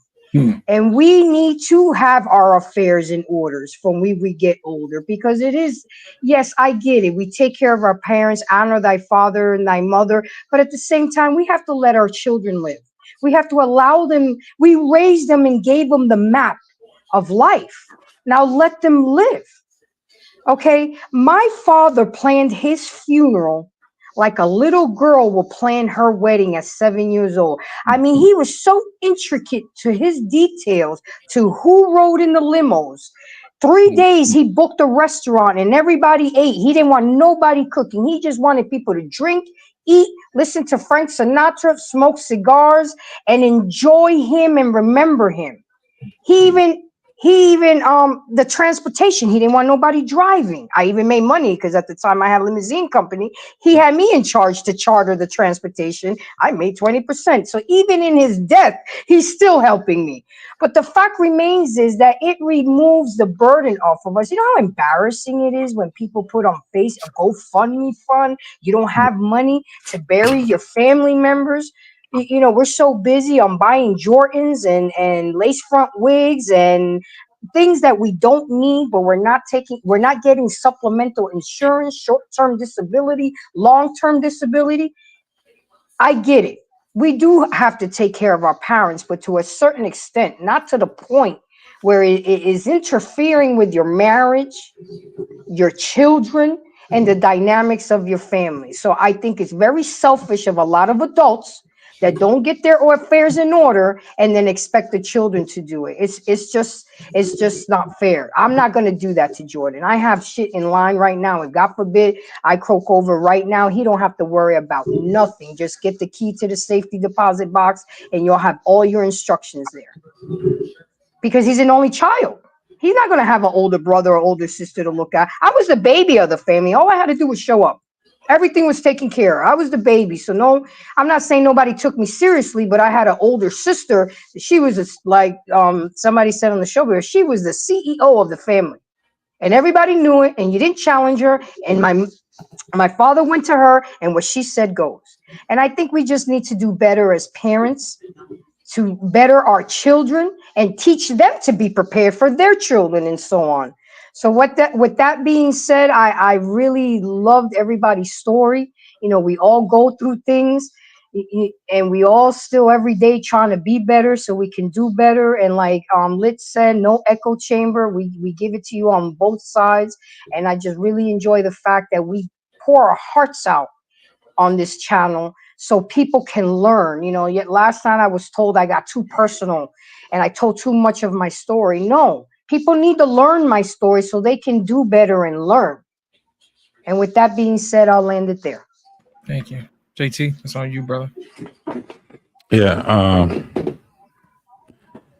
Great conversation, man. Great conversation. It was something that get me to reflect in. Keep in mind, people, that you do not know how you're gonna look when you get old. And that is if God allows it, right? You don't know. Look, this is the thing. A lot of this stuff takes us to think it through, mind it out. One of the reasons is because we have a deficit right now. And the deficit is the cohesion in families in the Western part of the world. And a lot of us are going to fall to the wayside when we become weak and weary. It's because the building of families have pretty much it's like 0 to none right now, right? Mm-hmm. So we have to change the way that we are communicating with the people that we are connected to. We have to find out and reevaluate how our life is going to be. We just don't know. This is why you have people having insurance, right? Yeah, it's cool that, you know, the monetary part of it, but that sometimes brings even more confusion, right? If you don't have a will, if you don't have a trust and all these other things that you're supposed to do while you're living in place, it can bring on a lot of confusion with the family. Reason being, it's not because you didn't have those things in place. It's because people don't trust each other. And what they end up doing is, as soon as you pass away, they're trying to see what you left behind. And you guys been to funerals before. Y'all already know how it goes. And it's worse now. It gets to a point that if you go to a funeral now, it's a party, right? It's a party. T-shirts and, you know, nobody actually is talking about, you know, bringing the family together. They're either so involved in their feelings because you're gone. Nobody's really talking. You got people that's coming late. Some people couldn't come because they couldn't take off work. All kind of excuses that they have. And you're gone. It's over. Now what happens, right? Ain't about you no more. You gone. So it's the kids. They got to hold on to whatever, or the people that are left living. What I'm saying is this. The way that we're communicating with each other, whether it's race, whether it's generational, whatever, it's going to cost a lot of people it's going to cause us a lot of heartache. While you're still here, because when you die, it's over with. What we gonna say? While you're still here,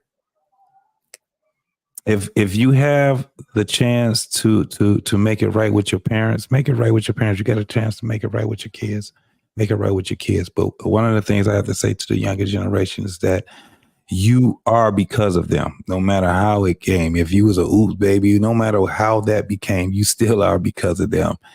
And one of the biggest things that you have to also understand is that you still have you had an opportunity to get on this earth and do your best dance and be able to, and possibly be able to procreate, and you can make it better than what your parents did for you.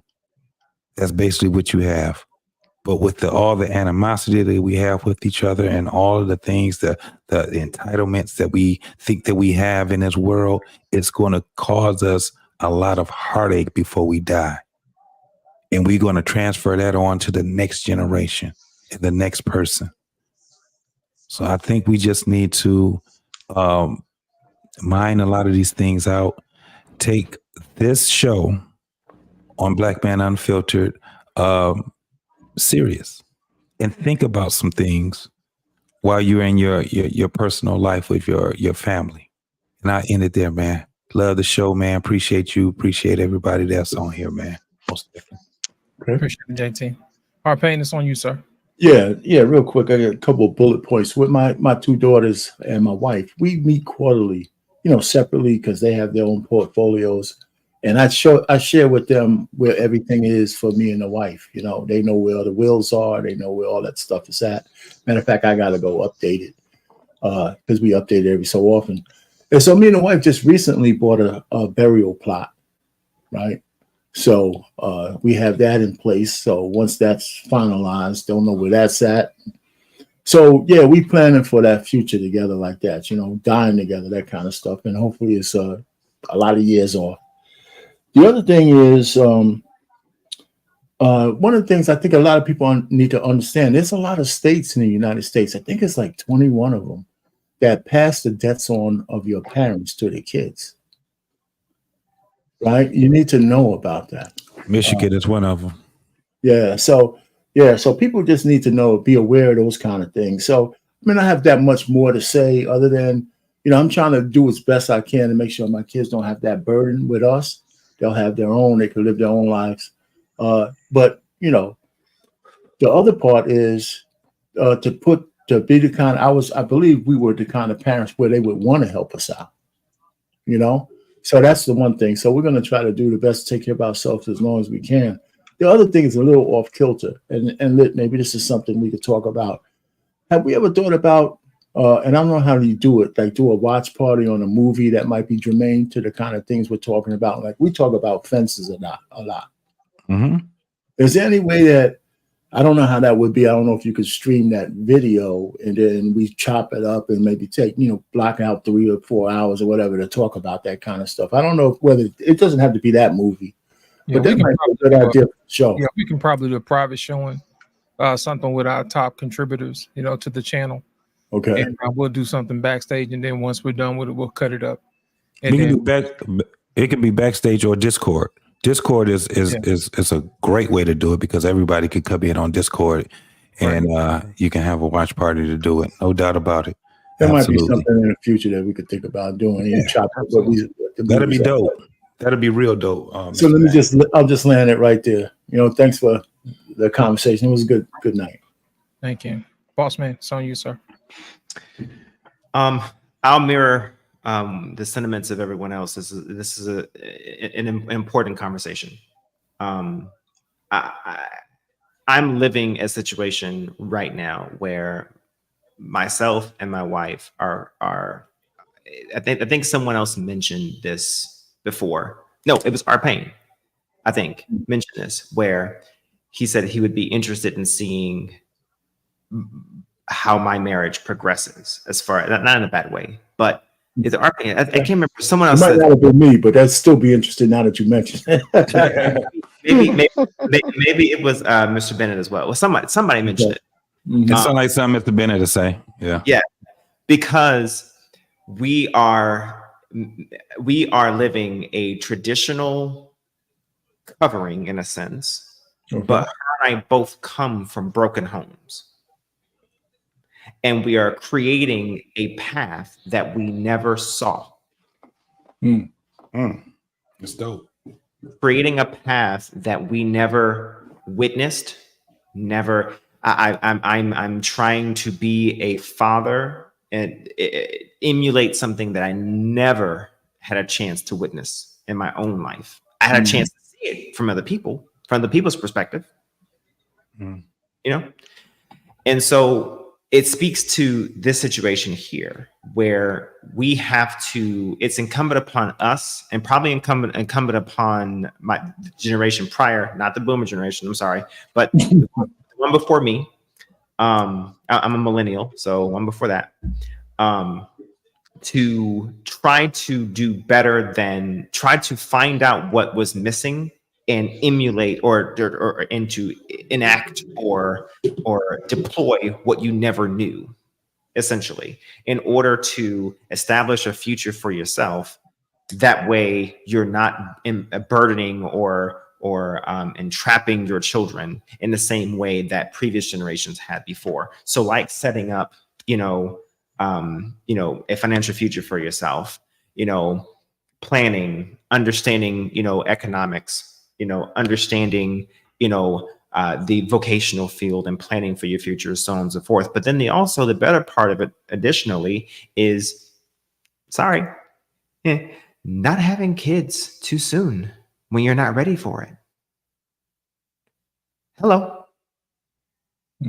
Because that can fuck up a lot of shit if you're not ready for it. That goes for men and women. When you're not ready to be a father and or to, if you're not ready to sustain a family, you don't have the income for that shit. That will fuck up some shit for a man if you're not ready for it. So, and a lot of times that's putting the cart before the horse in so many ways. So I think in my parents' generation and my family's generation, before that's what's essentially set a lot of things off, where it's like, crap, I got this kid. Well, now I got to figure a bunch of crap out. And then basically you're trying to pull everything together that is basically ripping itself apart at the seams for the most part. And then you look up one day and you realize you don't have a life insurance policy. You don't have a lot of these things, essentially, because life took over. And so I would say conversations like this is, I always say it when conversations like this come up, but it's definitely necessary.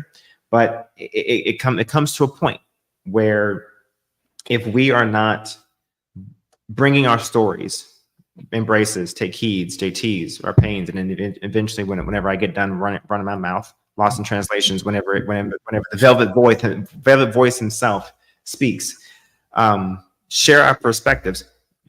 We're not the only ones that have interesting perspectives, but at the same time, someone else will look at this later on and say, you know what? I can relate to that. Somebody else went through this too. What can I learn from them? So good conversation. It's great. I appreciate it. I'm gonna wrap the show up, and I'm gonna say this. There's a couple of things that I wanted to touch on. The last thing I want to touch on was what Boss Man said. You need to have your stuff together before you have kids. I will say this: you'll never be ready for kids. You'll never be ready. I'm just telling you from experience. My dad had me when he was 22, 23 years old. It was a different generation. And he had a house, a wife, you know what I mean? 2 cars, times were different or whatever. I don't think he was ready, to be honest. But I will tell you this, though. I'm grateful that I came when I did, when my father was young. I'm going to tell you why. I was able to meet not only my father's father, I was able to meet my father's father. You see what I'm saying? I was able to meet my mother's father and then my mother's father's father. You see what I'm saying? And what happens is it gave me a perspective that I could have never have gotten if my dad had waited until he was 50 to have me. You see what I'm saying? Just think, if I had kids right now, they'll never know their grandfather. You see what I'm saying? I will say this though. We need our parents because they give us a glimpse of what we are to expect. You know what I mean? Don't be so quick to throw your parents away, because paying attention to what they do gives you a glimpse into the future and what you expect. You know, I'll give you an example. When I was a little kid, I used to watch my dad shave. You know what I mean? He looked back at me and I looked at him. He looked at what he used to be. And then I looked at him as what I could be, you know? And I wanted to shave just like he did, you know, as a little boy. But I had to realize if he had gave me that razor too early, I would have cut myself. You see what I'm saying? So he had to walk me through those particular stages of life. Because when I become 20 years old, you know, my dad will have to tell me what to expect when a 20-year-old gets here. And then on top of that, when I get to be a 30 or 40 or 50-year-old, I would have needed my daddy to tell me, hey, what to expect, you know, when you get 40, 50 years old. But here's the good thing about that. I had my grandfather still alive after my dad passed to show me what a 60 and a 70 and an 80-year-old me would have to put up with. You see what I'm saying? And what we have to deal with and how to grow into who you're going to be in those different stages of life. When I'm 20 years old, I'm going to do 20-year-old stuff. But when I turn 50, I'm going to have to start becoming a wiser version of myself, because my kids are going to need that particular version of me. And I'm going to have to walk them through the different stages of life. And I don't think people honestly think that they're going to get old one day. My dad used to tell me a long time ago, he said, you keep living, one day you're going to get old. And some of the same stuff we hear each other say, I can remember having that conversation with my father, you know? And another thing about this too is that women actually need their mothers, especially when they're about to have birth. You know what I mean? They need their mother to walk them through motherhood and what to expect. You see what I'm saying? This is what you're going to feel when you're about 4 or 5 months pregnant. This is what you're going to feel 2 or 3 years after you're pregnant. This is what you're going to feel when you become 30 or 40 years old and you don't feel like putting up with your husband and your kids no more. You know what I mean? And as you turn into a grandmother, oh man, let the wisdom just wash over you, you know, and you get to be that grandmother that your kids love to come over to see. And so I can't wait to come to see grandmother's house. You know, the kids love to see grandmother love to see the kids. Those are the different stages in life that our families walk us through.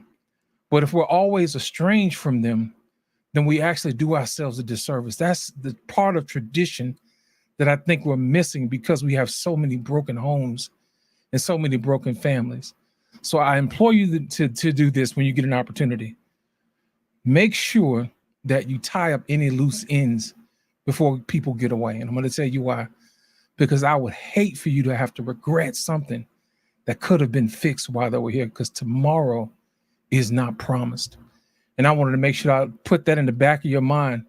As an elder statesman, as I'm growing into my wisdom, I still have to be responsible for those around me, to give them an alternative to say, hey, look, it is possible and you can do this. It's not going to be easy.